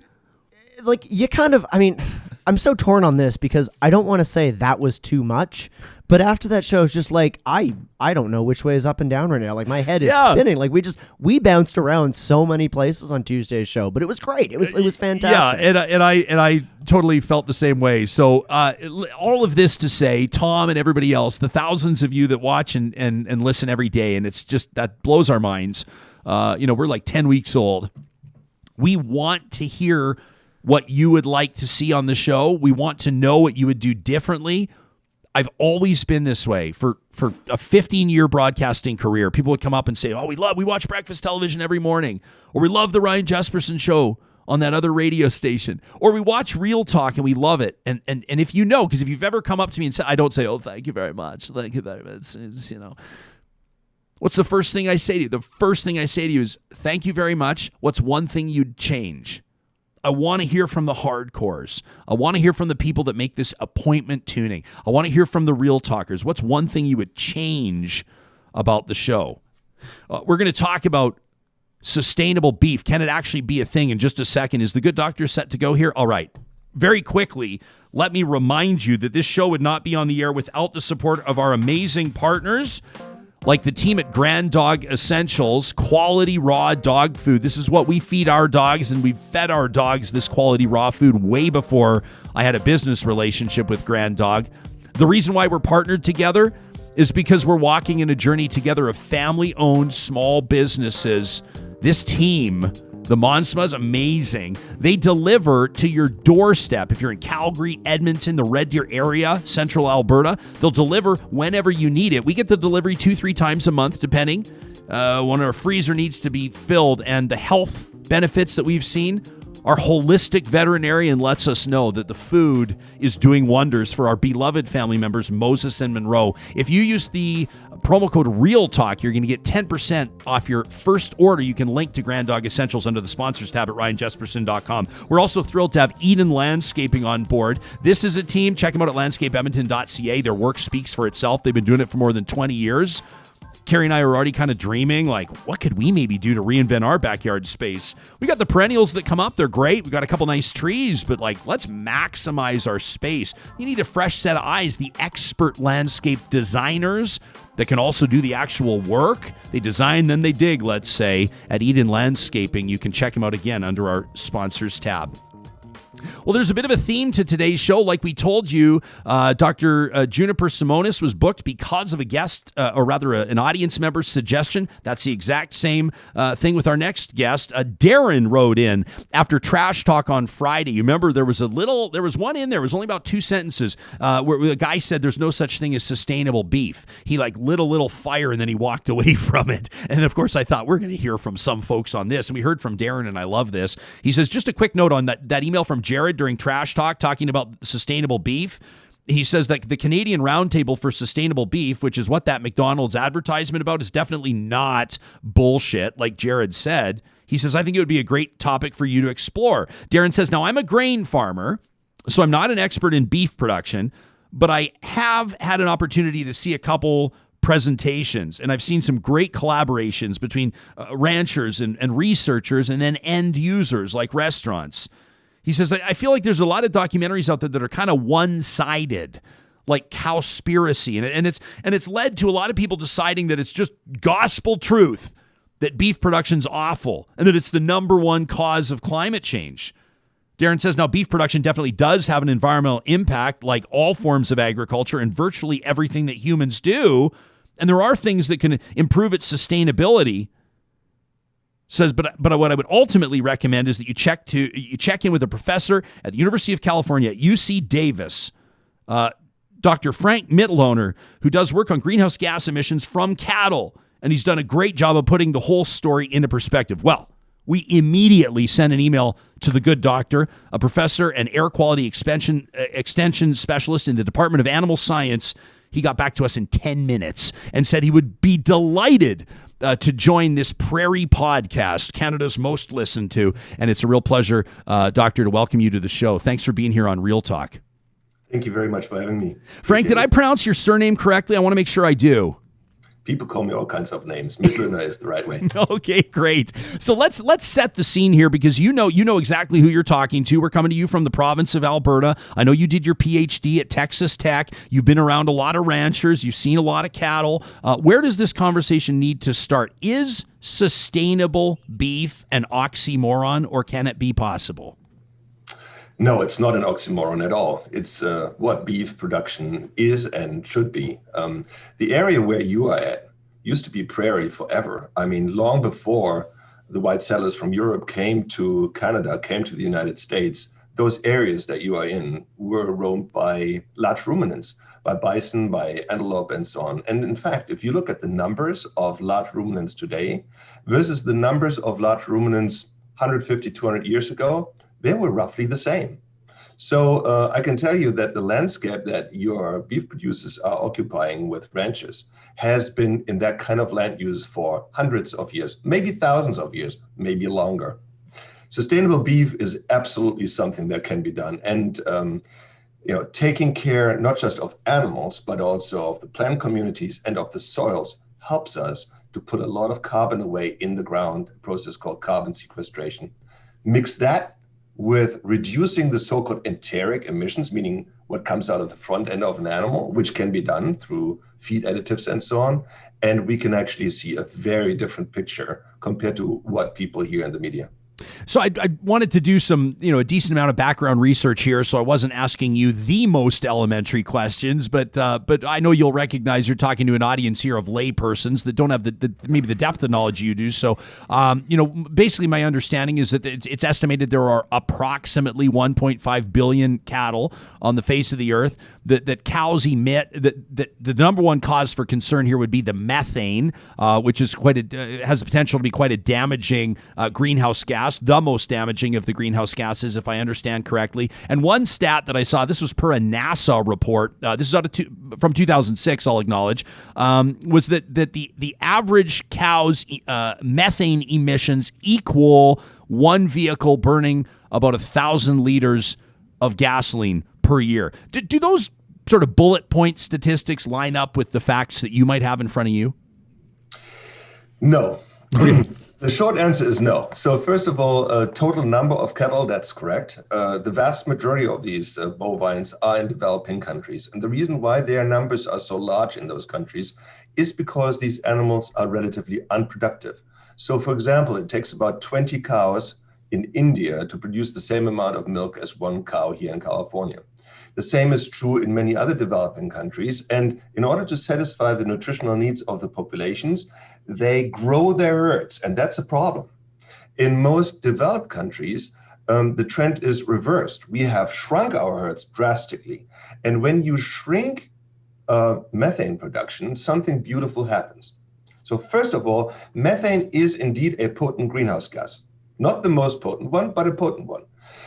But it is very different compared to, let's say, the other greenhouse gases, CO2, nitrous oxide, and so on. And so far, that methane is not just produced, but methane is also naturally destroyed. A process called oxidation destroys methane, and that happens in 10 years. So while CO2 is up in the air for 1,000 years, it's pretty much there forever once we put it out, once we burn fossil fuels, let's say. Methane is both produced and destroyed. And that's a beautiful thing because it gives us a great opportunity. What it means is if we manage to keep our herds constant, and we have been in a place like Canada or the United States for a long time, then the amount of methane produced and the amount of methane destroyed are roughly in balance, meaning constant cattle herds do not add to additional carbon. Hence, they do not add to additional warming. Increasing cattle herds do, and we don't want that. Decreasing amounts of methane give us a huge opportunity, because if we reduce methane, for example, by feeding feed additives to cattle or using digesters for animal manure or so, if we reduce methane, we pull carbon out of the atmosphere, which leads to negative warming, a fancy word for cooling. This is the type of thing I think it's going to be blowing a lot of people's minds, because the general public doesn't have a real awareness, number one, maybe of the potential problems, maybe number two, of the steps that are being taken to address this, and maybe even some of the gains that have been made. There are researchers like yourself, and then there's industry. Frank, what role has industry? Is there an appetite, so to speak, within industry? Like, I have Kim, for example, here, who says, Kim says she comes from a ranching family. She says that, the way that my family, she says, one of the collaborative beef ranchers working with these big restaurants like McDonald's is really remarkable. She says they're stewards of the land. Ranchers are eco warriors. They're saving our landscapes, and they do much more than raise beef. She says, my dad was a land hero. Do you note that? I mean, is there an appetite here for the people, the beef producers themselves, to be part of the solution? I have no doubt. Okay, I have no doubt about that. There are two sectors in society that are not just producers of greenhouse gases, but also a significant sink of greenhouse gases. That's forestry and agriculture, these two. And to not invite those operators of these lands to the table and invite them to work with you on further reductions is bewildering to me, okay? The farmers are not just the ones that put the food on your table every day. Therefore, they are of strategic importance to all of us. But secondly, they are a significant solution provider. We must have them at their table, or at our table, at the table, so to say, and have them help us further reduce carbon emissions by sequestration, by reducing methane, and so forth. Now, just think about it. Reducing methane pulls carbon out of the atmosphere, similarly to what we do when we plant trees. These trees then pulling CO2 out of the atmosphere as well. Okay, so we can do that. We have shown that it works. Here in California, our livestock sector has reduced methane by 25%. That's a strong reduction leading to negative warming, meaning cooling. So the same can be done in Alberta. And I invite you, I hope that your farmers and ranchers don't view this as a threat scenario, this discussion around methane, but as a super opportunity, because you can do a huge additional service to your society by help in the fight against climate change. Yeah, and I think, to state the obvious, when an industry gets ahead of an issue or acknowledges an issue and says, we're going to be part of the solution here, it goes a long way in earning or maintaining the public trust. It might be an obvious statement, but we don't always see it. Yeah, look, I'm a professor here at UC Davis, and in addition to doing outreach and research, I also teach, of course. I take classes of students out to commercial ranches and farms and so on. And so one of those visits is to a standard ranch here in the neighborhood. And I have the rancher talk to those students about his land management. And so he talks about the soils, the microbiology in the soil, what kind of plants grow there, what kind of weeds on the one hand that are undesirable, but also forages that are desirable, the grazing pressure that he exerts with his animals, how he manages everything, and so on. And these students they are so quiet you could hear a pin drop fall. Why? Because never before have they had an ecology lecture like that. A lecture given by a person who is not an academic, but who just does what he does day in, day out. After we do this field trip, I asked these students, tell me one land use that anyone could do on that plot of land that this rancher operates that would be more sustainable than what you just saw. One, give me one land use that results in the production of food. Over the last 20 years, I've been at UC Davis and asked that question. I haven't had a single student who came up with a more sustainable way of operating that land. I want to get to some of our live chat comments here. AB is watching and simply says, I feel like a ribeye right now. That makes two of us. I'm thinking ribeye, three of us at least, probably the good doctor as well. 4 steak and eggs maybe would be nice. Daniel says one of the main reasons I got into beef is because it's a way of life and the angle on soil conservation. That's an interesting point. Maybe you can touch on this from is it Etrium says one big thing is the breeds of cattle. The beef we're raising, some sadly the largest majority breeds, are the worst for inefficiency of production. Is that accurate? Well, there are differences across breeds, that's for sure. Some breeds are more effective, more efficient feed converters than others. But I think more important than the breed is that whatever breed it might be, that you have a good genetic merit in your stock, one that makes those animals efficient. And by and large, we have that here in North America. We don't have it in many developing countries, and that's actually of grave concern. And those people who are critical of livestock, you might have noticed, always use global numbers. They use the global impact of livestock on climate. They don't use the Alberta impact of livestock on climate or the California impact of livestock on climate. Why don't they? Because in Alberta or in California, beef cattle contribute to approximately 2% of total greenhouse gas emissions. Our critics much rather use the global number, which is 14.5% for all livestock. And that's the number you read in the media day in, day out. It is disingenuous, and it is not really helping our farmers doing what's right and continuing to further reduce. And that's what I'm all about. I want to make very clear, methane is a potent greenhouse gas, and my entire research program is on how to further reduce it. But let's be honest about it. The source that we are criticizing here produces something to the order of 2% of total greenhouse gases. Fossil fuels like oil, coal, and gas are responsible for 80%, 80. So those people who compare a cow versus a car do the community, society a great disservice by comparing something that's coming from the ground, that's extracted from the ground and blown up, burnt, going into the atmosphere. That's a one-way street versus something that's circling around and round and around, from atmospheric CO2 to plant carbohydrates to methane to atmospheric CO2 again. Dr. Mitloehner, I'm going to do something completely unfair here, and that's read a whole bunch of comments that have nothing to do with one another, except for they all fall under the umbrella of agriculture. And then I'm going to ask you to respond. Some random guy on our chat says I'm all for no-till. This is talking about soil management, obviously. Tilling is apparently a huge contributor to carbon emissions because it messes up the complex soil ecosystem, and then tilled soil has the potential to produce worse quality crops. Brandon says, can't we just invest more in fake meat? The cell growth. Says all of this feels so wasted and pointless. Emma says, this is fascinating. Emma says, I used to work in sustainability, and I always thought that cattle ranching equals methane, equals climate change, equals bad news bears. Emma says, thank you for bringing on this guest and challenging my assumptions. Some interesting points there. Why don't we start with no-till, soil management? You touched on that earlier. You've talked about the theory of the carbon sink. I've heard a lot of people in our neck of the woods, you know that we're only a 3-4 hour drive from the oil sands. A lot of people have said the fact that Fort McMurray is surrounded by boreal forest should absolve Canadians of some of the impetus we may feel to take more meaningful or leadership action on climate change. I realize I'm opening up cans of worms as I'm asking you these questions, but when it comes to soil management and no-till, I would imagine you have an informed perspective on that.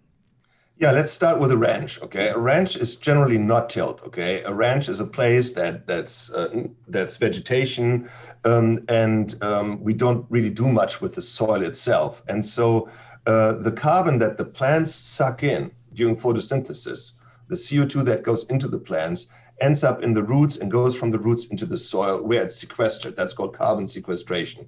So if you don't disrupt the soil, the carbon stays in there forever. Tilling, unfortunately, releases that carbon. So if you have a row crop, let's say, and you grow whatever, soy or corn or something else, then the plants, of course, also take on CO2 during their growth cycle. But once you harvest the plants and you then till the soil, the carbon that was previously sequestered in the ground now comes out. So minimum till or no-till indeed has a very advantageous effect on soil health and on carbon storage. To our friend on the fake meat question there, I have a beef with that. I don't think that that these alternatives will have a future by which they will replace animal source foods. There have always been people consuming meat alternatives, and they should. of course, have that alternative. But even after years and years of intense advertisement, we now have approximately 0.5% of all protein sales in the United States being plant alternatives. 99.5% are the original. The question is not, can we replace meat with meat alternatives? The question is, how can we make sure that meat production is as sustainable as it can be? And we have seen enormous gains in countries like Canada and the United States. And it is our farmers doing that, our ranchers doing that. They need further help because they are critically important to our countries. There are two sectors that are of critical importance to our societies, the health sector and the food sector. Mm-hmm. And the farmers we're dealing with and who we are arguing on behalf of all the time, they are of strategic importance. Don't ever forget that. We need to work with them and not against them. I want to read a couple of tough ones here, a couple fastballs for you, Doctor. Emma says meat production and consumption at its current level is not sustainable. It is absolutely detrimental to the environment, full stop. This is like trying to make the case for fossil fuels in 2021. This is asinine. We've also got a comment here from Vince who says, let's touch on the fact that hormones from feedlots can make their way into our drinking water. There are documented effects of the development of fish and amphibians downstream. We'd be fools to think that humans are immune from this impact. Do these concerns resonate with you? Are these valid? So first of all, the second one here, I have looked into growth implants in beef cattle in feedlots. And obviously, when you put those implants in their ear, you have to have a 50 or 60-day withdrawal period after they were implanted. At the time of slaughter, those residues, hormone residues, are below detection of any of our GCMSs. We cannot really find them in the meat after the withdrawal time has passed. And if you were to take a birth control pill, let's say, a regular birth control pill, versus a 3-ounce serving of beef, you would take a 30,000 times larger hormone dose into your body when taking the pill versus eating the beef. So I think that this argument of hormones in beef is one that's pretty much overblown, okay? So that's my personal opinion. The other one, Emma's comment, I'm sorry, what was that? Well, basically, she's just saying that she doesn't think that meat production, or at least animal meat production, is sustainable. I don't have the comment. She basically says it's like trying to argue for fossil fuels in 2021. She says it's not sustainable. I think the bigger picture on our live chat, there's a conversation underway, and I've just been dropping in on it, but people are talking about meat substitutes. Several people have said that they think that you and I are focusing on the wrong thing. They're saying that we should be talking more about how to eliminate animal proteins from our diet. Yeah, I hear those people. They are a relatively small minority that's very vocal and that tells us we should all go plant-based or even further go vegan. And it's their right to do so. And it's a good thing for them to do it for whatever reason. If they pull out the climate card, then I have news for them. And that news is you'll be surprised that this methane card that you've been playing for the longest time is about to go away, because we are rethinking methane in a way that you wouldn't believe. If you want to get a little education on this, you go to YouTube and you Google rethinking methane, and you'll get a 5-minute video that I produced with my center that will tell you how the understanding of methane, and that's the 800-pound gorilla within the livestock arena, how our understanding of methane and its impact on climate has evolved.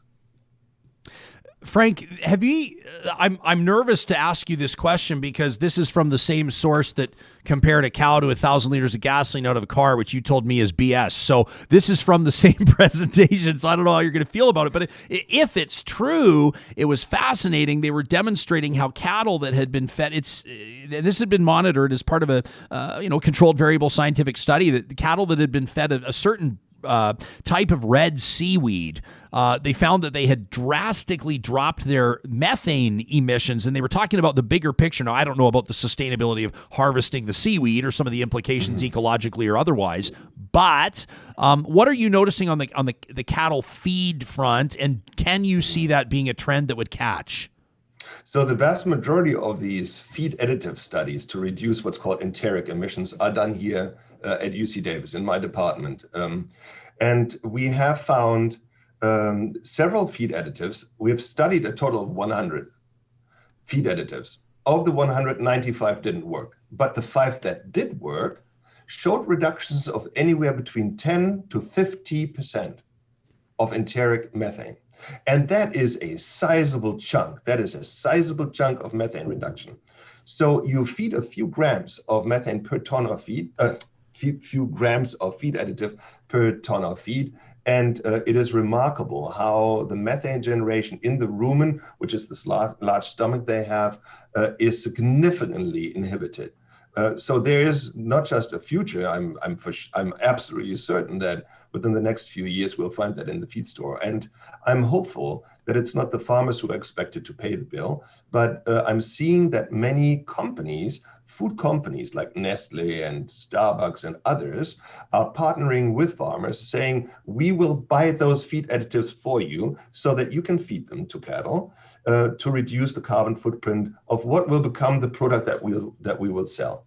So this is already happening, and I'm very, very optimistic and positive about that. On the manure side, we also see technologies that strongly reduce methane. For example, covered lagoons on dairies that capture all the biogas that normally would go into the air. They capture that biogas, 50% of which is methane, and convert it into fuels that are then fueling vehicle fleets, semi-trucks. We have seen a 25% reduction of methane in the state of California over the last 3 years through mitigation techniques and technologies from livestock. I'm very optimistic about it, very positive about it, and I congratulate our farmers to be so aggressive about it. Frank, do you think that human beings will be eating beef or other animal protein in 100 years? Absolutely. Otherwise, I wouldn't do my job. But the livestock sector will have a significant opportunity to further reduce its emissions. And every time they do reduce the emissions, we are pulling carbon out of the atmosphere. Just like a forester does when planting trees, these trees suck carbon out of the air. Methane reductions do the same thing.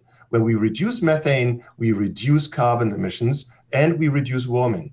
And that is the reason why farmers and foresters are the only two solution providers among the land owners and land users out there.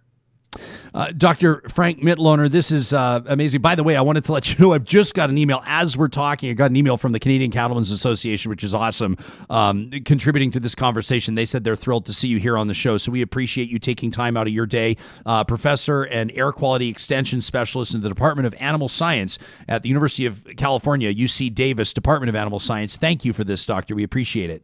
You're most welcome. Thank you for having me, and good luck to you. You got it. Thanks, Frank. That's great. I want to read this. This is from Amy Peck, Stakeholder Engagement Manager with Canadian Beef Program through the Canadian Cattlemen's Association. This is awesome. I love that Amy's watching the show. I haven't even read the email. I'm just going to read it live with you here. She says, I tuned into your show this morning. Tune in right now. Amy, good morning. If you're still watching, I imagine you are. She says, to hear Dr. Mitloehner talk about cows and methane and climate change, but I was really interested in hearing from your first guest, Dr. Simonis, about food waste. And says, and I wanted to bring up a story idea that combines the thoughts of two of your guests today. Says, it's really amazing, says Amy, the role that livestock plays in combating food waste that most people have no idea about. Amy says, I heard you mention from the chat today, you read that comment about 40% of grains going to feeding livestock. And you'll remember when I read it, I said, I can't fact check that on the fly. Amy says that is not, in fact, true. In Canada, it says only 9% of cropland is dedicated to feeding animals. 86% of what cattle eat is inedible to humans. However, any crops that are damaged by weather are able to be fed to cattle, and they're upcycled into beef for human nutrition. So depending on what's happening with the weather, the amount of crop that goes to cattle can be quite variable. Makes sense. She says, and these crops are not being wasted. What would otherwise end up in landfills is instead being transformed to steak via a steer. Cattle are not competing with people for food. They are creating food from waste. Amy goes on to say that on the topic of food waste from grocery stores, there's a really cool program called The Loop that connects farmers with local grocery stores. The farmers take their shrink that is items that are close to or past their expiry date, and produce that won't sell, says that, I could put you in touch with local. I mean, this is how this works, right? So we're going to do this. Amy, if you're like, I agree. Let's do this. Let's move forward. We won't do it live on the air, obviously. She's going to put us in touch with local farmers that take advantage of this. She says we could show you and give you examples or put you in touch with Alberta beef ranchers doing incredible things when it comes to on-farm initiatives that turn food waste into prime rib. She had me at prime rib with some examples, even video examples of things like French fries or carrots. That from Amy Peck with Canadian Beef program of the Canadian Cattlemen's Association. Love it. I love it when stuff like that happens. So we'll keep the conversation going. All of this is from a listener. You remember, a viewer that wrote in and said, you got to talk to Dr. Mitloehner out of UC Davis. So that's how we got that idea. We really appreciate it. A lot of you write in and say, where do you get your ideas for content? A big part of it is you, right? This is your show. You show up every morning to join us in community, to learn together. So we want to hear from you. Talk at ryanjesperson.com is the best way to reach us. The chat, not the best way to reach us because you're so engaged. This is a good problem that we have. What did we do? We crunched the numbers the other day. I think we determined that through the course of a 2.5 hour show, we average a comment every 6 seconds. Yeah, we were looking. We're curious. We were looking at the Crunch chat the rates numbers. On a couple things. 6 to 10 seconds. 6 to 10 seconds, Yeah. depending on the ebb and the flow of the show, depending on the interview. So it gives you a sense of, it's tough to keep an eye on it. Did all this talk make you want to sort of sink your teeth into a burger? Like maybe today is the day. You know exactly where I'm going with this. Maybe today is the day that maybe you head over to one of those 6 Dairy Queens in Northwest Edmonton or Sherwood Park. Or maybe you're feeling dairy, like my favorite form of dairy, which would be the Blizzard. It fits into the food groups in a way. It fits. You can get your Candy's a food You group. can get your protein. The Dairy Queens of Northwest Edmonton and Sherwood Park have been partners of ours since day one, and they are loving it. They've asked me to tell you how much they appreciate you letting them know that you're there because of Real Talk. So whether you're using one of the delivery apps or whether you're hitting their drive-thru right now, we encourage you to show your support. Let them know you're a Real Talker at the Dairy Queens of Northwest Edmonton and Sherwood Park. Hey, while you're out there, swing on by Sherwood Dodge, the best selection of Ram trucks and the Jeep lineup in all of Alberta. Same goes with St. Albert Dodge. They've got a great relationship as well. Maybe one dealership has the perfect Jeep you're looking for. Maybe it's one of those Gladiators. I just stare at photos of those things. Or that new Grand Wagoneer that's coming out, redefining the luxury SUV market. You will not find a better selection of the 2021 Jeep lineup. It's an unbelievable lineup this year than you will at St. Albert and Sherwood Dodge. I would imagine our panel's ready to rock and roll here. Are we still working on that? Close. Yeah, just get Why them don't you give online me a right heads now. up, because I have a ton of emails to get to. So you let me know. So let's go through a there's couple this more, new there's a new PAC that's launching. This is a political action committee. They're not hiding the fact that they're a PAC, and they're launching today. They've told us they want to launch on Real Talk. And so we're going to talk to the team behind Look Forward Calgary in just a moment. Calgary is a city that North America, and I think I can say the world is paying attention to. Calgary has been, as you know, the corporate headquarters for one of the biggest energy producing jurisdictions on planet Earth for many years. Calgary has seen incredible entrepreneurial spirit emanate from its downtown core and from the city for many years. Calgary has been a huge employer for many years. Its population growth has been remarkable. But Calgary is hit a bump in the road, so to speak. Office tower vacancies are around 30% right now, which is the highest that they've ever been. And people are starting to wonder, what does Calgary's reinvention look like? We know it's possible. We know that this city can continue to be a city of proud corporate headquarters, a proud employer, a city that people are proud to raise their families, a city that people target as a destination to work and live. But what has to happen for Calgary to continue to see a healthy economy and healthy social structure for years to come? If we are ready to roll, why don't we get right into this right now? The PAC is called Look Forward Calgary, and it's a real pleasure to welcome 3 of the board of governors to the board of directors here to our program. I don't know how I'm going to handle these intros because their CVs, their bios, number one, make me feel completely insufficient. And number two, I mean, we're talking about people that are principals and partners and CEOs in multiple agencies all at once. So I'm going to try to do it justice. I mean, sitting right next to me here on our graphic layout here is Irfan Raji, who's the founder and CEO of Mob Squad.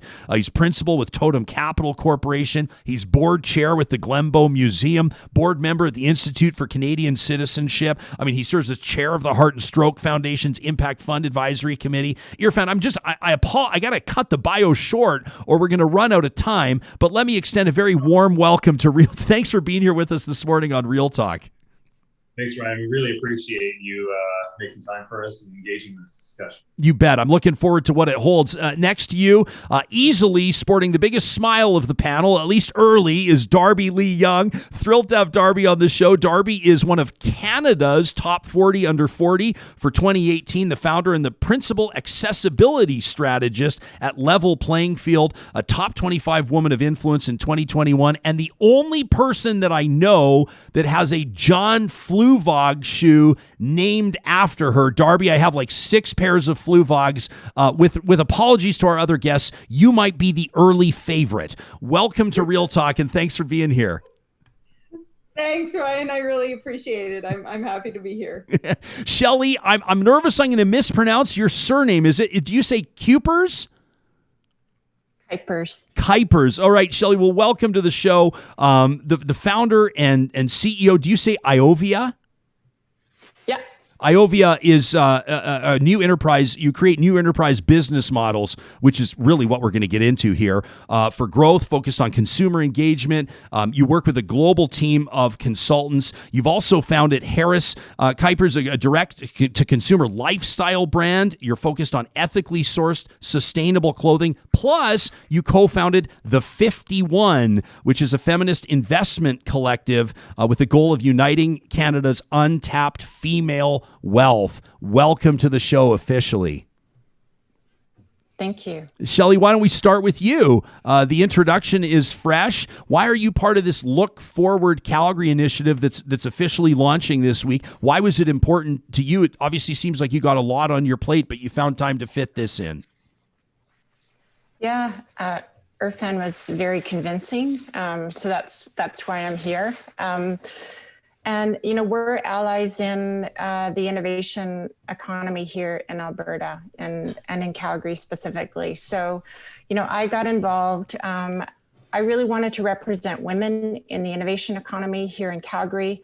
There's so much work that's being done by, the community that I'm in.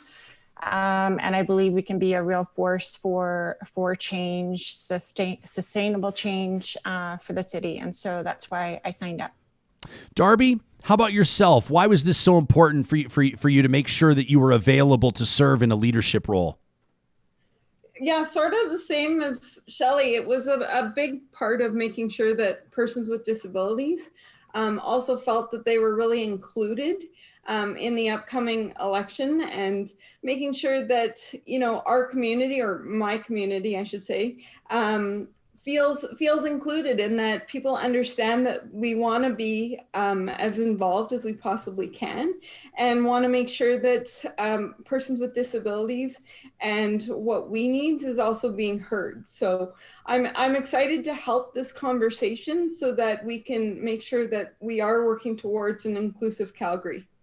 I'm really looking forward to digging into some of the specifics of what that looks like, Darby, and we'll certainly get into that. I want to get to Irfan. A lot of the talk about looking forward in Calgary and what Calgary's future looks like is obviously going to focus on the economy, and that's a big part of what I know your personal and professional focus, where that lies as well. Where does this conversation need to begin?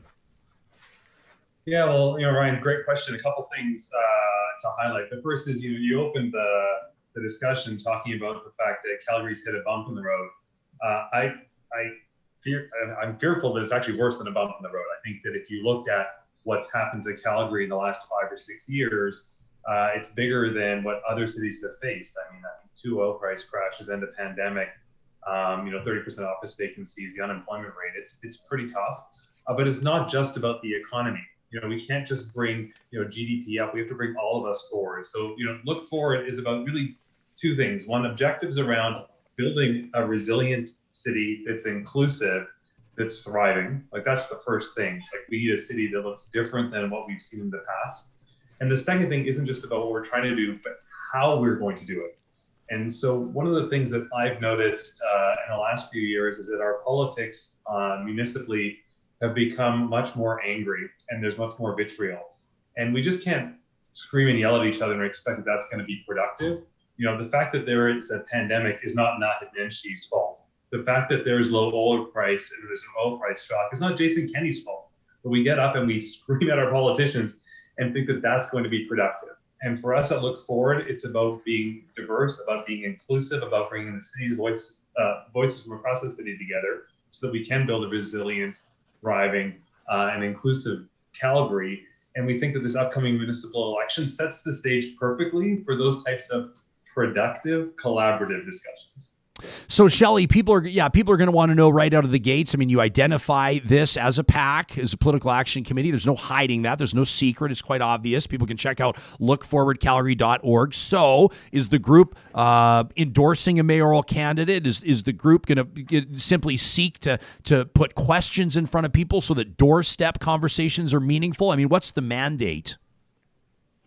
Yeah, and I would encourage your fan to step into this too, because I'm new to the group, and but I mean, the mandate of the group is to seek out who's putting their hat into the ring, and who is saying that they want to be a leader, and then how can we kind of rally around these potential candidates.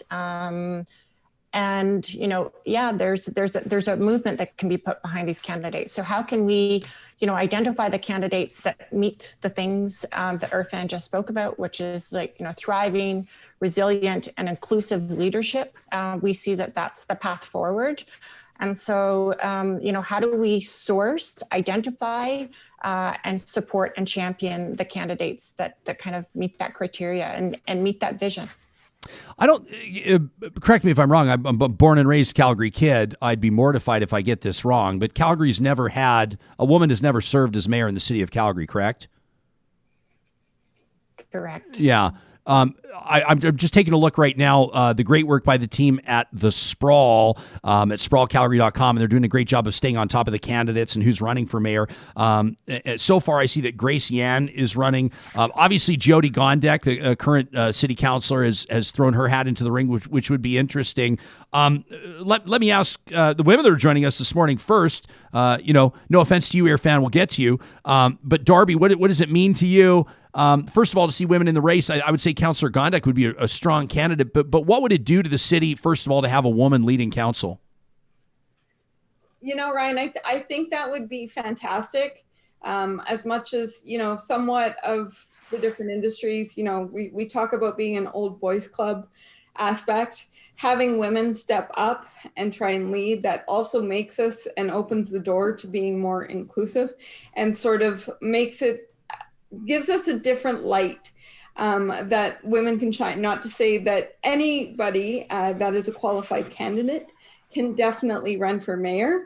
But if we can get more women to step up, not only in the mayor's chair, but as councillors as well, then it can help make it so that it's an even, as I say, level playing field, not only for the accessibility side, but for women in general. Yeah, Shelley, in your work, in your advocacy, and in all the stuff that you've done to make sure that women are becoming involved in the entrepreneurial process, that you're removing barriers, et cetera, is there either a common rally call that's effective? I can't wait to find out why you have the facial expression you do, because I feel like I'm going to frame the question wrong. I'd rather just let you take the microphone here. Or is there a common hurdle? The demographics of the province, and initiatives like these are so important to move the conversation forward and to better inform policy. Les is watching in. Les says, thank you, Darby. It's great to see Darby on the panel. Says people with disabilities have been excluded from this process for far too long. Some random guy says the oil crash definitely is not Premier Jason Kenney's fault, but his ineffective response to it definitely is. I think that we could have a long conversation about that for sure. Others are asking fair questions like, I mean, how do you, well, I don't know if I want to read that. Never mind. Judy says, I don't know if I just hope that Alberta can recover from some of the destruction and the pillaging that we've seen from the Premier's office. Interesting comment there. I wonder are we good to go again? Let's bring our panel back in here. Michelle says, did they just scrap their panel because of the freeze? Michelle, are you serious? Is that a serious question? We got a team working behind the scenes to make sure we get these folks back. I should have known better, Shelley, than to basically say all was well. And I basically jinxed our Zoom call here by saying everything was great. It froze shortly after, but we've got the three of you back now. You were in the middle of developing a thought. Yeah, I think there are barriers facing women today. We know that, in the work that I do at the 51, and I believe the work that's very much aligned with what we're doing here today, the conversation that we're having is trying to remove those barriers and extend the invitation to anybody who wants to put their hat in the race, including women. I think, there's a tremendous opportunity for women to be leaders, especially in this time. When we go back to what Look Forward stands for, I think that type of leadership is inherent in women. I think a woman will make a fantastic mayor for Calgary, and I'm definitely one that's going to be championing that cause, just like Darby. So when it comes to the difficult conversations that need to be had, Irfan, there's reason for a lot of optimism here. I know we've had, and also planning our continuing conversations with people that are going to talk about reinventing skill sets and reinventing careers, and words like pivot and evolve and dealing with disruption and all these buzzwords. But when it gets to the personal level, people go, what does this mean for me? There are probably going to be instances where people are feeling stretched. I hate to use the cliche, but people will have to step outside their comfort zone. And then collectively, the city's going to have to as well, right? Yeah, I think that's exactly right, Ryan. I mean, if we want to get a different outcome and we want to be in a different spot, we're going to have to approach things differently, and we're going to have to take some risk and do things that we haven't done historically. And that's part of what Look Forward's trying to do, right? But this isn't an organization that's about throwing stones and blaming somebody else. It's actually an organization about bringing citizens together to collectively say, what are the solutions to these challenges that we all know exist? We all know that unemployment is a challenge. We all know that climate security is a challenge. We all know that public transportation needs to be invested in. We all know that we want access to sports and to culture, but how are we going to get these things done within the base of revenue that we have? What are the policies that actually can build the city that we want, that's inclusive and that's resilient and that's thriving? And, for me, thinking about what we hope to achieve through this, it's about having a big tent. It's about bringing as many Calgarians in together. Our membership is suggested $21 fee. It's not like a typical pack where you don't know where maybe the big influence is coming from. Anybody can join us for free. And that's because we want Calgarians to come together to have productive conversations, to figure out policy that gets us where we want to go to, that's based on evidence, rooted in fact, and it's outcomes oriented. And so it's not politically oriented. It's about the objectives that we're trying to get to. And as I think through what we hope for in terms of outcomes, I hope that we engage a lot of Calgarians. I hope that we're able to develop policy platforms that we can all look to and say, that's the city that I want. And that I hope that we are able to then endorse candidates that both believe in that platform, but also are willing to collaborate and work together. So it's not about vitriol at City Council. It's about being productive in our conversations to achieve the objectives that Calgarians want. And yes, some of that will be, we're going to have to do things differently. And part of doing things differently is our approach, which is, it's not a political approach. It's an approach based on having productive conversations, which unfortunately I don't see a lot of in politics today. Are the three of you, I mean, I guess I have to ask the question individually. When we talk about PACs, I think that most engaged citizens are going to be paying keen attention, and we're going to make sure that they do, closer attention to the influence that money can have in politics this municipal election.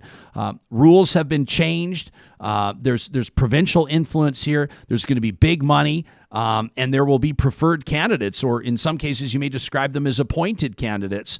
I think at least in Alberta's two more populated cities.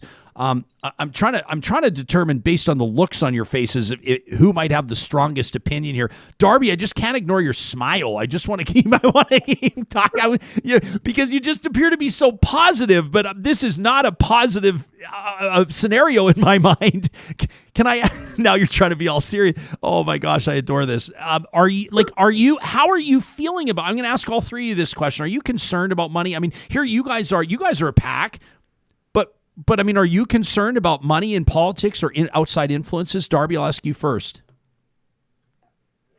Yeah, I think when it comes to this, it's a difficult conversation to have, for sure. There's always going to be questions around the money and the financial aspects, especially PACs and who donates and who doesn't and so on. But, there's ways of answering that. And there's also, scenarios of, we want to support those that will make a difference for the city. And if somebody wants to donate, like Irfan talked about earlier, on the fact that we only have a minimum of 21, or it's actually free, or you can pay $21. There is that avenue that we're allowing everyone, including, persons with disabilities, to have a chance to have their say. So the donor aspect and the funding and who's going to back who, it's really hard to say at this time what that's actually going to look like. Shelley, is that something that's been on your radar? Yeah, and I actually think it's quite hopeful. I like the idea that the invitation to participate is to anybody, like Darby said, for free, $21. And then I think it's the role of this group then to be representative of those that are behind that movement. So I believe it's about building community. It's about building a movement and a vision that's very hopeful for the city. So I think it's collaborative and it's inclusive. So I like it. Yeah, I mean, and I'm not so much talking about this. I think I'm more talking about, the fact that legislation was changed at a provincial level to change the landscape of what can happen with regards to municipal elections, who can donate, how much they can donate, where the money can come from, the role that third-party advertisers can play. We've heard city councilors in several communities in Alberta. I mean, I think of Andrew Knack, one of the city councilors here in Edmonton, that's been very outspoken about it. Irfan, it's the type of thing where I think that the average voter may not realize the extent to which this is about to occur. Is this something that concerns you? Yeah, Ryan, to answer your question directly and bluntly, I'm very concerned. We have to operate within the system and the rules that exist, but I don't want big money to come into our politics. I think the beauty of the Canadian system versus like an American system is that you can't have, $1 million donations have influence. And so I think things that can move us back towards having, smaller contributions mattering, I think is really, really important. Having said that, I'd say three really important things. The first is part of what Look Forward is trying to do is move away from it being about big money to being about more and big voices. And so critically, we're trying to bring people together to have conversation. And we don't need to have a lot of money to do that. We need to have a lot of will and desire to build the city that we're looking to build together. So that's the first thing I'd say. The second thing I'd say is that part of how this started actually was my co-chair in the Board of Governors is a woman named Patricia Phillips. And in the last municipal election, Patricia Phillips was the fundraising chair for Bill Smith, who ran against Nahid Nenshi. And I was one of Nahid's fundraisers. I raised a lot of money for that campaign. And Patricia and I, as friends who care about the city of Calgary, said, let's stop making this about fundraising. Let's stop making this about money. Let's start making this about productive conversation. So why don't the two of us get together to actually demonstrate to the city and to those others that might be looking in the province that we're about actually productive solutions, not just raising money. against each other. And so that, I think, is a really important thing and a touchstone for us as an organization in terms of how we really even thought about starting. The third thing I'd say is, while I am worried about fundraising and money, the biggest thing I'm worried about is the vitriol in politics and the trolling against women that are trying to run, against people of color, against other minorities. If you were to look at what happens in social media in these campaigns, it's very discouraging. And we need to take that out. As citizens, we have to say, it's not acceptable. This is about a screaming match or about offending each other. We need to talk about productive policy. And so, UBC just released a study where you looked at Twitter and campaigns, 7% of tweets are positive on campaigning and 93% are neutral and mostly negative. That's got to stop. We got to stop yelling at each other and throwing stones. We got to start talking about how we're going to solve our challenges together. That's what worries me the most. Yeah, and I want to believe we had a fantastic conversation yesterday on the show, and it was I think all of us were pushed to challenge ourselves in conversation. Irshad Manji joined us, the author of Don't Label Me, ahead of her lecture, which is tonight actually online. People can find the link on my Twitter, and it's free, about moral courage in trying times and challenging times, and meeting in the middle and having conversations with people we disagree with. And I don't want to lose faith or optimism that type of exercise is possible, because it's the type of exercise that needs to happen. We even think, I got an email from a listener, I don't have it in front of me, but a few days ago, it really resonated with me. And they said, we'd like to see more conversation about how, how friends of the energy industry can be friends of the environment. There's a lot of stories that are flying under the radar where you get, kind of painted into corners, or you get assigned to camps, where you're either for oil and gas, or you're for the environment. And I think that's just such a foolish choice. Look at you, Irfan. Obviously, it's a ridiculous choice. It's disingenuous, and we need to be able to. And I think, especially in a city like Calgary, where there's been such innovation. If you look at the innovation on display, and a lot of it that emanates out of the province of Alberta, it's remarkable. We know that there are smart and talented and fearless people here.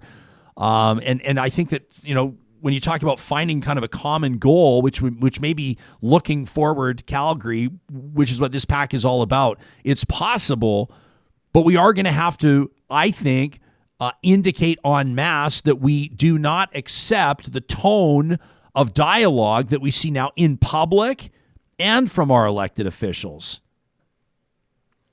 Yeah, I think, Ryan, we have to just accept the facts as they are and then work towards solving them. Yelling at each other isn't going to get us anywhere. It hasn't got us anywhere so far.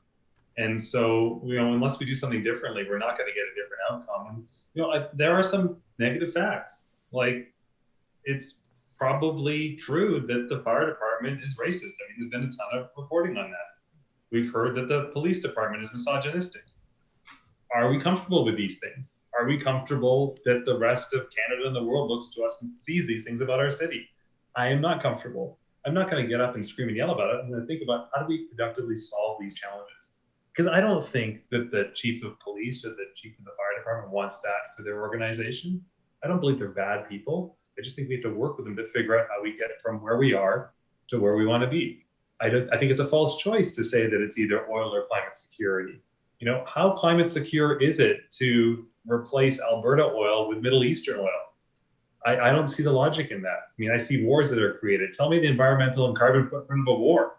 It doesn't work that way, right? So we have to just look at things and have rational, calm discussion. But throwing rocks and saying, the pandemic is so-and-so's fault, or oil prices. Yes, okay, well, we can say I'm not happy, but instead of saying I'm unhappy and I'm going to vote somebody out, how about let's talk about, what could we do instead? Let's have a productive comment, which is, instead of thinking about this policy, we'll think about that policy, not just, Jason Kenney got it wrong. Well, that's not helpful. Darby, your involvement in advocacy is really remarkable. As mentioned, you've served on the City of Calgary's Advisory Committee on Accessibility. You've been a celebrated para-alpine skier, I should mention. You represented the City of Calgary at the International Summit on Accessibility. And for 3 years, up until last year, you served on the Premier's Council on the Status of Persons with Disabilities. If you were writing policy, or if you were able to manifest a change in Calgary to make it more inclusive and accessible to people, including persons with disabilities, where would you start? What's one of your key priorities? What do you want people to hear, to know about, and to start talking about after seeing you here on Real Talk today? Well, I think, Ryan, the biggest thing for me is I want people to understand that persons with disabilities want to feel like an accepted member of society. Because a lot of the times persons with disabilities are considered second-class citizens. We're not part of the workforce. There's issues around that and people wanting to hire persons with disabilities. So ultimately, we're wanting to try and open the door and have people look at persons with disabilities a little different.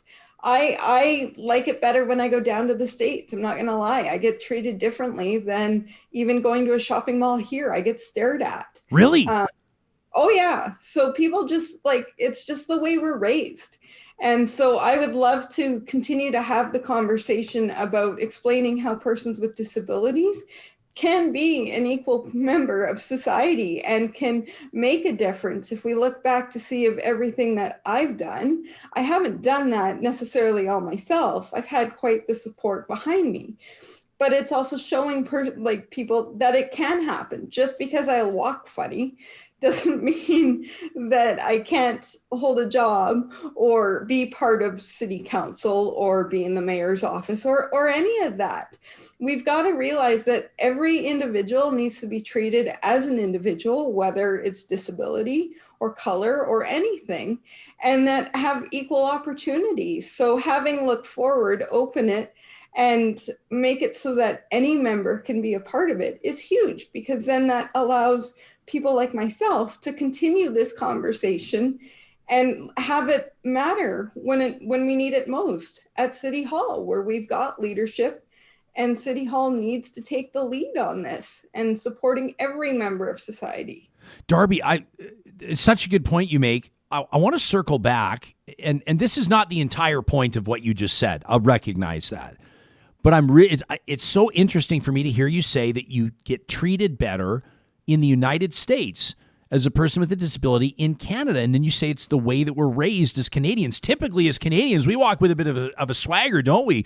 We sew our flag on our backpacks so people don't think we're Americans. That's how proud we are of being Canadian. That's how much we elevate ourselves as Canadians. Why do you think that is? I mean, this is your lived experience. How do you think Americans are raised differently in a way that's more inclusive of an attitude? Well, I think the biggest thing is the Americans have the ADA, which is the Americans with Disabilities Act. So persons with disabilities have to have equal rights within the US. We're up here in Canada. We don't have anything like that.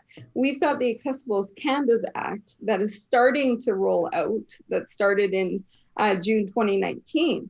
But it's years away from making a difference. Yes, Ontario's had some legislation, and there's some other legislations throughout the country, but it's because that we don't really have any serious legislation across the board for the country in general, that people like me just aren't considered proper members of society, and they don't see that we're equal, like we have the equal rights. That's the biggest thing. So if City Hall can start to actually see us as vital members of society, then we're better to make it an inclusive Calgary like we're striving for now. I want to ask the three of you this in closing, and Shelley, we'll start with you. Obviously, you bring your own personal perspective, your own personal experience to this as a member of this Board of Governors, and obviously within your social circle, your professional circle, I know that people will be compelled to check out this organization, lookforwardcalgary.org.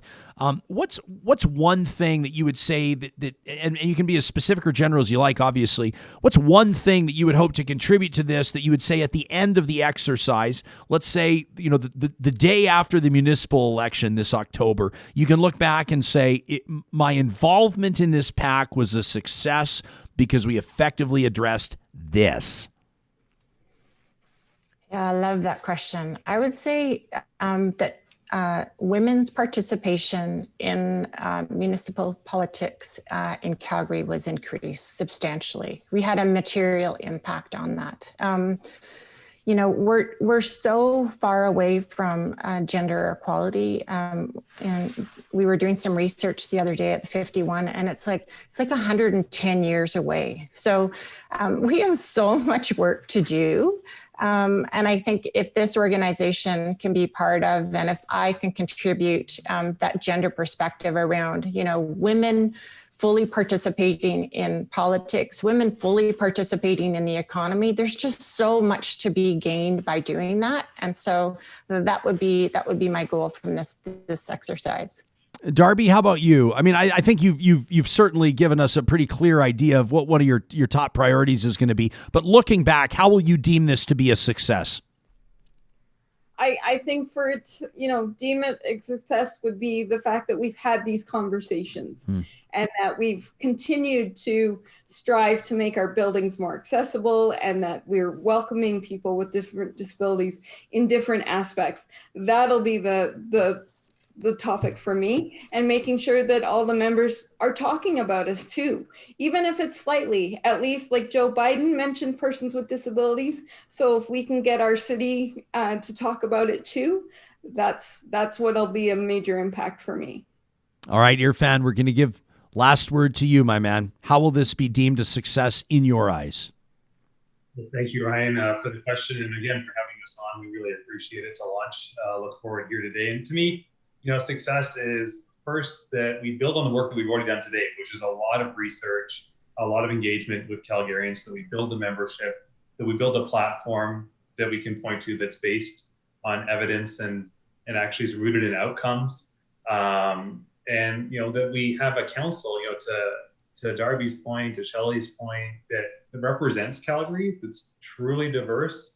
And that they are able to act on that platform, which will build an inclusive, resilient, and also thriving Calgary for the future, and that collaborates. Like, I'd love to see a council where the stuff that comes into the media isn't as vitriolic, and it's more productive. And so, if we have a diverse group that's collaborative, that acts on a platform to build an inclusive, resilient, and thriving Calgary, I'd be very, very excited. Shelley and Darby and Irfan, I just want to thank you so much for joining us today. I know, you don't have to live in Calgary to be, first of all, interested, and second of all, to be optimistic about the future of that city. It's been a huge city with regards to economic activity, quality of life in Western Canada and across the country. And I share your desire to see it emerge stronger out of what are very real challenges right now. Congratulations on launching Look Forward Calgary this week, and thanks for making this your first interview. We appreciate it. Thank you. All right, you can check out. Ryan. Yeah, you bet. We'll talk to you again soon. Lookforwardcalgary.org. Really appreciate those perspectives, and thanks to everybody that's chiming in here as well. You don't have to live in Calgary to care about this. It's an interesting study. Calgary's a city that has boomed and busted. If you look at sort of Canadian cities, when oil is riding high, when the economy's healthy, Calgary is it's a happening place. It's a happening place. Like when oil is booming, Calgary was the place to move in Canada. We Absolutely. We always used to say, and maybe they still do say it, that you could always tell, you could always gauge the health of Calgary's economy by the tarp auction for the Rangeland Derby. When the tarps would go up, so the wagon covers for the chuck wagons in the Rangeland Derby, and that was always a gauge of how healthy Calgary's economy was. So you'd see, Kelly Sutherland or Buddy Bensmiller or Jason Glass, or I can talk chuck wagons all day long. I was about to say, it took me a moment to connect those dots in my head. Yeah, but, no, I'm a big chuck wagon guy. I love the rodeo. I know not all of you will like that, but I was born and raised enjoying it. And boy, oh boy, I've just probably opened another can of worms. We can talk about, the humane nature or not of the rodeo some other time.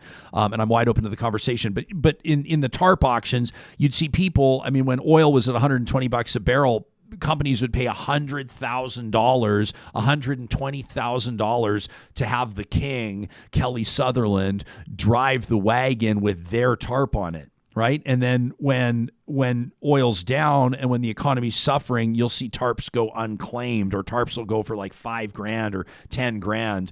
And it's always been an interesting gauge of how the city's doing. Wanted to point out right now that the team at Park Power, they're powering our hashtag at Real Talk RJ. That's where we're keeping an eye on what you have to say, comments you're making about today's show. The really neat thing about watching our hashtag is we're able to see in real time what's catching your attention in interviews we're doing live, as well as on our past shows. Many of you are watching our archive on YouTube or working your way through our podcasts, and you're letting us know about how you feel about those shows by making that hashtag our connection. Well, Park Power is proud to power that, as well as thousands and thousands of homes across this province. They've been in business for coming up on 10 years now. 10% of their profits are plugged back into the community. So you got to pay somebody for natural gas, electricity, and internet. Why not make it Park Power? Plus, if you go to parkpower.ca, use the promo code 2021-REAL-TALK, they're going to give you $70 off your first bill.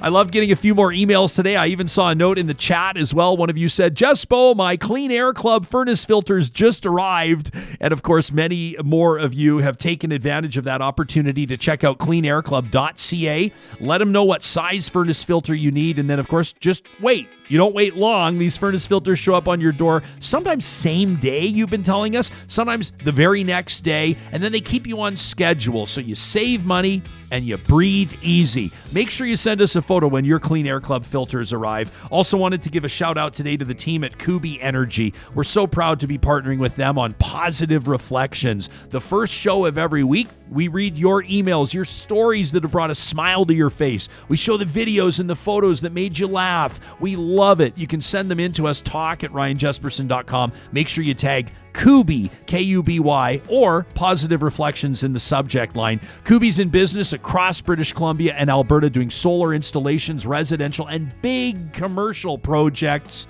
No project too small or too big for them, and they love to work with you to determine if it's a good fit. They even handle the paperwork. You can find them online at kubienergy.ca or by following the sponsors tab at ryanjesperson.com. Darby's already tweeting back at me. She says, thanks for having me on the show, Ryan Jesperson. There is something about Darby that is just like... she lights up a room. Her energy just draws you infectious. in. I'm not surprised that John Fluvog, the great Canadian shoemaker, has created the Darby. She has her own shoe by John Fluvog. Which, like, by the way, what a great, like, I remember when that story came out, and I was so happy reading that, you know, I mean, John Fluvog is kind of held up as, like, the haute couture of Canadian footwear. I mean, if you have Fluvog shoes, you've got it made. And you know, showing that making something specifically for a person with disabilities and someone that is a vocal disability advocate, like, that speaks volumes to what they do. Thought it was great. We promised you, Real Talkers, that we would get into some of your emails. Yesterday was a big day for us. Daniel says that was a great panel. Darby sure does light up a room. This is an email that really jumped out at me because it's from a former guest that we've had on the show. You remember Dr. Cynthia Padu that was on the show? I remember it most specifically because it was one of my egg on the face moments when I introduced her as Dr. Cynthia Putty, and then she let me know that I had a typo. It was my fat fingers on the keyboard. She says it's Padu, and I said, I will never forget your last name again. She reached out to me yesterday. She's a professor at Grant MacEwan University and does a lot of great work there. The director of the Community Engaged Scholarship and an assistant professor there. The good doctor says, Ryan, as you can probably imagine, this was based on my comments yesterday about the Edmonton police officers, the Edmonton Transit Station. And as a heads up, I'm going to read emails on several different subjects here. Your emails mean so much to us, friends, and we want to let you know how much we appreciate what you add to the dialogue. Dr. Padu says, I share your disdain for what happened at the Central LRT station when police officers moved houseless individuals into the cold. However, this should not be as shocking as we think it is. As a society, we do not want to be bombarded with images that make us uncomfortable. Individuals that are houseless make those from the dominant middle class feel uncomfortable.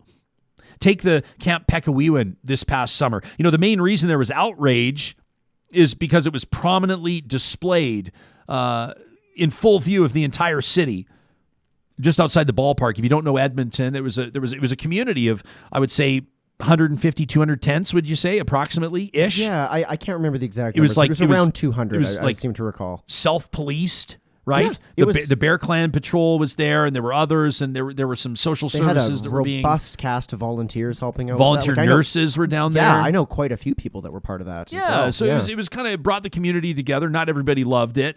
Back to Dr. Padu's email, she says, with regards to that camp this summer, the main reason there was outrage, it was prominently displayed. Rather than other camps hidden in our river valley, even the mayor, who regularly states we need to end homelessness, often says, there's an increase in social disorder because of homelessness in Edmonton. When we focus on social disorder, we're dehumanizing and blaming those that have no home, no house for our problems, rather than admitting that the problem lies in the system that continually perpetuates houselessness and criminalizes poverty. So speaking of criminalizing poverty to deal with social disorder, your amazing guest on Wednesday, Blake Desjardins, mentioned that his cousin, Pierre, had ended up in the remand center for food fraud. Basically, he was incarcerated because he was hungry, and he was then released with no support and ended up on the street. There are so many stories of individuals who are incarcerated for minor incidents, and then they get released with only the clothes on their back. So guess what? If you're put in jail in July and you get released in December with the clothes you had in July in the middle of the night, Cynthia says this was highlighted this week with the tragic tale of Kimberly Squirrel, who was released from prison in January and was found frozen to death 3 days later. Her family was not told she had been released. She had nowhere to go. Why does this happen? Because the justice system doesn't coordinate with the housing sector or with other social programs to ensure that people are safely released. And why does this happen? Because as a society, we don't value the lives of people that live in poverty, that are forced to engage in activities that may jail them and ultimately wind them up back on the streets. We devalue them because they increase social disorder.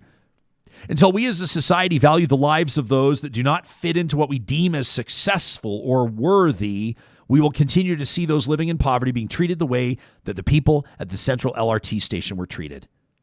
Ryan, you asked us, when will it change? Sadly, even though I spend most of my days trying to find that answer and working with amazing organizations dedicated to change the system, it will never change until we, that's all of us, truly value the lives of those that are continually oppressed by a system that perpetuates the cycle of poverty. If you want to see Dr. Padu, by the way, speaking to this, she joined our houselessness panel a few weeks back. You can find it on our YouTube channel or on our podcast. She says, so many will ask, when if you read this email, many will ask, what can we do? Well, here's the real talk, says Cynthia. Ask yourself, if you're contributing to the dehumanization of people who are houseless, if you pride yourself on the fact that you donate to the local shelter or local charity, but then when you encounter somebody that's houseless, you don't talk to them, or even worse, you look away because they make you feel uncomfortable, your donation is not helping. Keep up your donations, but the next time you encounter a houseless individual, stop, say hello, and wish them a good day. This act of humanizing them will go a lot longer for that individual than any donation. And of course, demand this of your elected officials and push them to change the system. There's obviously a lot more complexity to the problem than this.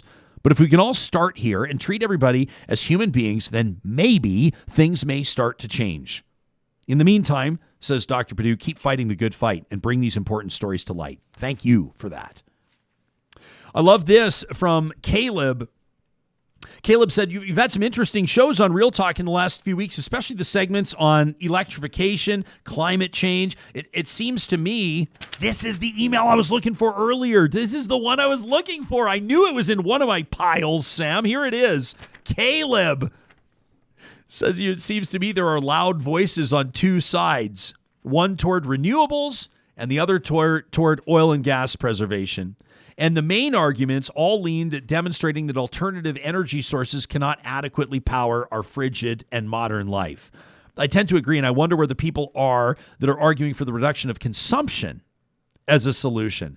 Ryan, have you had a guest on, or would you consider having a guest? The answers are no and yes, that has expertise in reducing how much energy and materials that Albertans use. Although maybe the Moses family that showed us through their house the other day, their net zero house, was an example. Caleb says if we have fewer cars, smaller houses, smartphones or appliances that lasted longer than just a few years and so on, what would that mean for our carbon footprint in an oil and gas world? I mean, doesn't lower consumption also mean less of a strain on a carbon net zero energy grid? In public policy, what are the implications for incentivizing lower consumption? Caleb says, I'd be happy to point you in the direction of a few experts. That from Caleb. Thank you. And consider this my expression of interest. If you want to pass along some suggested guests, we'd appreciate that. I will say that Kubi Energy let us know that if you do live in the city of Edmonton, we know a significant portion of our listening audience does, there's a $4,000 grant right now that you can get if you put solar in your home, and they do all the paperwork. So there you go. That's one thing. I love this, and I want to end on this one today. This gave us something to think about. We had a lot of fun with the strategists, with Corey and Zane and Steven on the show on Friday, to say the least. It was a lot of fun. I want to let you know our Friday roundtable tomorrow focuses on Black History Month, and it's going to be great. Lauren wrote in and said, I listened to the Friday roundtable with the strategists, and it was good entertainment, as is their podcast, which usually makes me both laugh out loud and yell at them at least once per episode. That's a good sign if you're doing a podcast. Also, having listened to the strategist enough times, I think that's a very accurate representation of how the strategist works. I wonder if Lauren maybe laughs at one and yells at the other. Yeah, possibly. They're quite the characters. Laugh at Corey, yell at Carter. That's probably the way that it goes. I would say probably. Lauren says, but by the end of the hour, with you and Sam and 3 other men all having a hearty laugh, I was still pissed off by something that Stephen Carter did early in the episode, says Lauren, and I'm still stewing about it. A couple of female listeners had commented on the war metaphors. And if you watch the panel, you know what we're talking about, the roundtable, just about how politics typically taps into war terminology, war room and campaign and all the other things. And Carter said that campaign was a war term, and that's the way it is. And then he just carried on talking. It told us to stop being a pain in the ass. He did not stop to acknowledge that he heard what they said or consider that there might be another way to talk about politics that isn't about war or enemies. And between that and the ongoing juvenile joke about the size of Corey's microphone, I felt like I had intruded into a man cave party that women were not invited to. Lauren says, much of politics is like that. And then you wonder why women don't want to run for office. I mean, if there were any women on that screen, would the discourse have been different? Would the conversation perhaps be more about policy and how to bring people together to actually achieve something as opposed to winning against the enemy? Lauren says, I do have a good sense of humor, and I'm not trying to be a party pooper here. Guys can have fun, but politics shouldn't be a man cave. Perhaps Carter and others could think about how political discourse could be improved by welcoming the 50+% of the population that isn't men into the conversation. And if your conversation would change if women were included, is that telling you something? My point is that the political discourse should not have to change because women are included. But that hour clearly demonstrated how we weren't. For Carter, I'm probably older than him and not even a bit embarrassed about my age. Why should I be? I agree with him some of the time and Corey some of the time, but sometimes both of them are full of shit. Also, Zane is the most handsome. No contest. Lauren says, thank you for reading this. If you do, and please know, I signed up on Patreon the other day. Lauren, thank you. Thank you for your email. Thank you for holding this show's feet to the fire. I wrote down on a paper that I have since thrown away.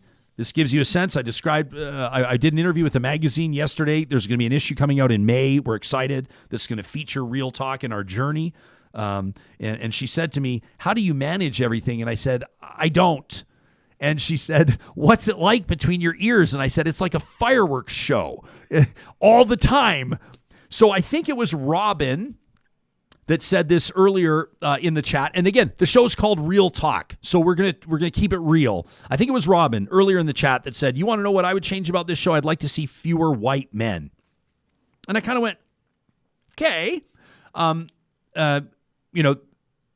We had just spoken to, and I'm just going to keep it real, okay?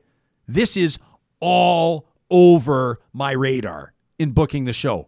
All over my radar. And as a matter of fact, and this is not me, I want you to know, this is not me being defensive. It's not. Like, for example, that email from Lauren, I love it. I take Lauren's point. Now, the strategists are a collective. They're a group. They are a podcast Wouldn't make, I don't want to do two of the strategists and make sure there's a woman on the panel. That's not what I'm talking about. But if you take a look at the track record of Real Talk just 10 weeks in, and if you want to be fair and have a fair conversation, I encourage you to look back, and what you will find is that it is a important, perhaps the most important priority of ours, that this show represents its viewing audience, its listening audience, and society at large.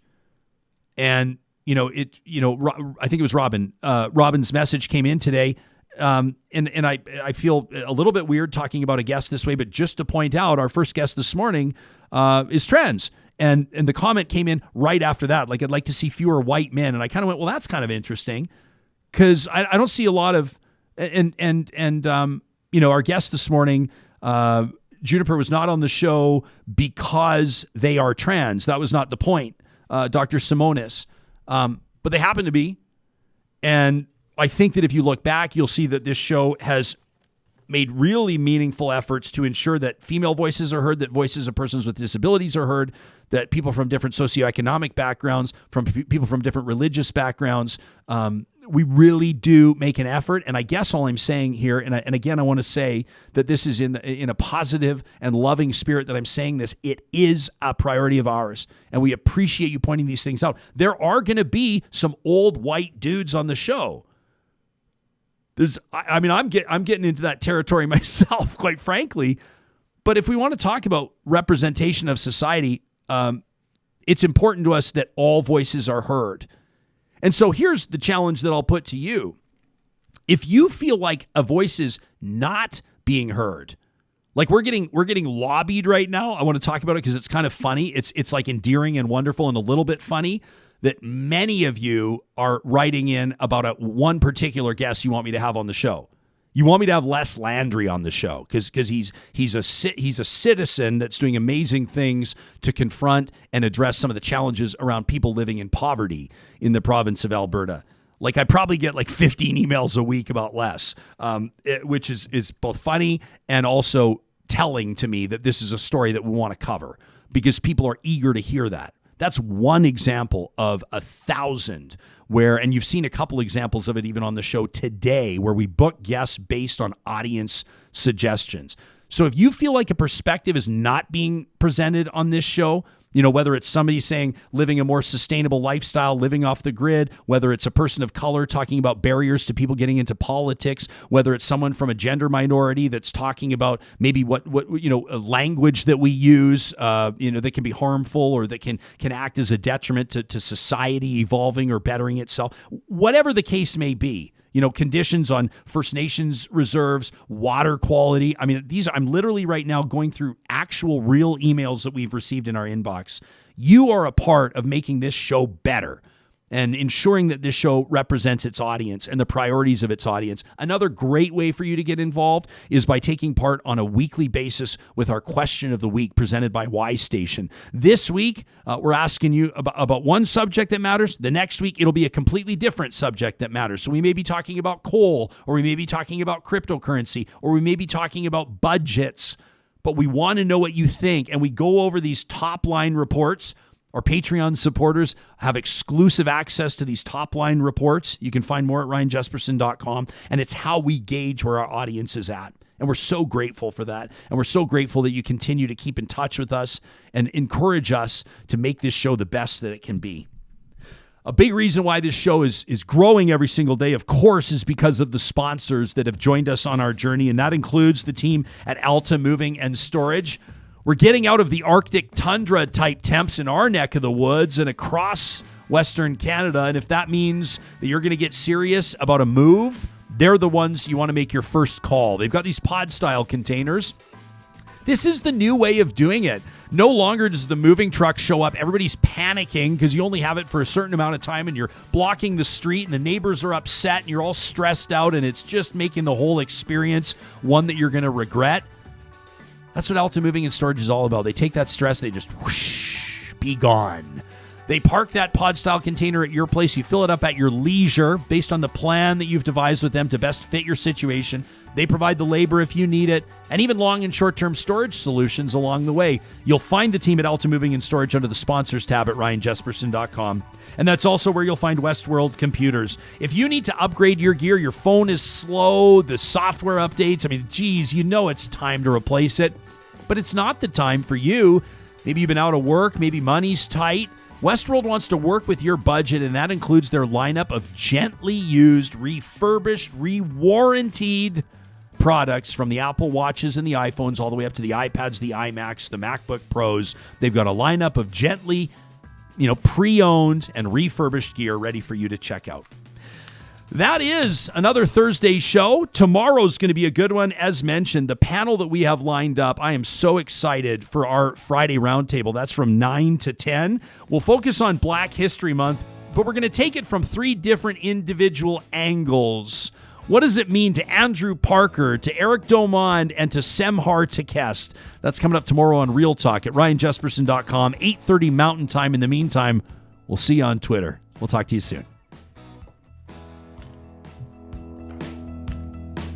They're gonna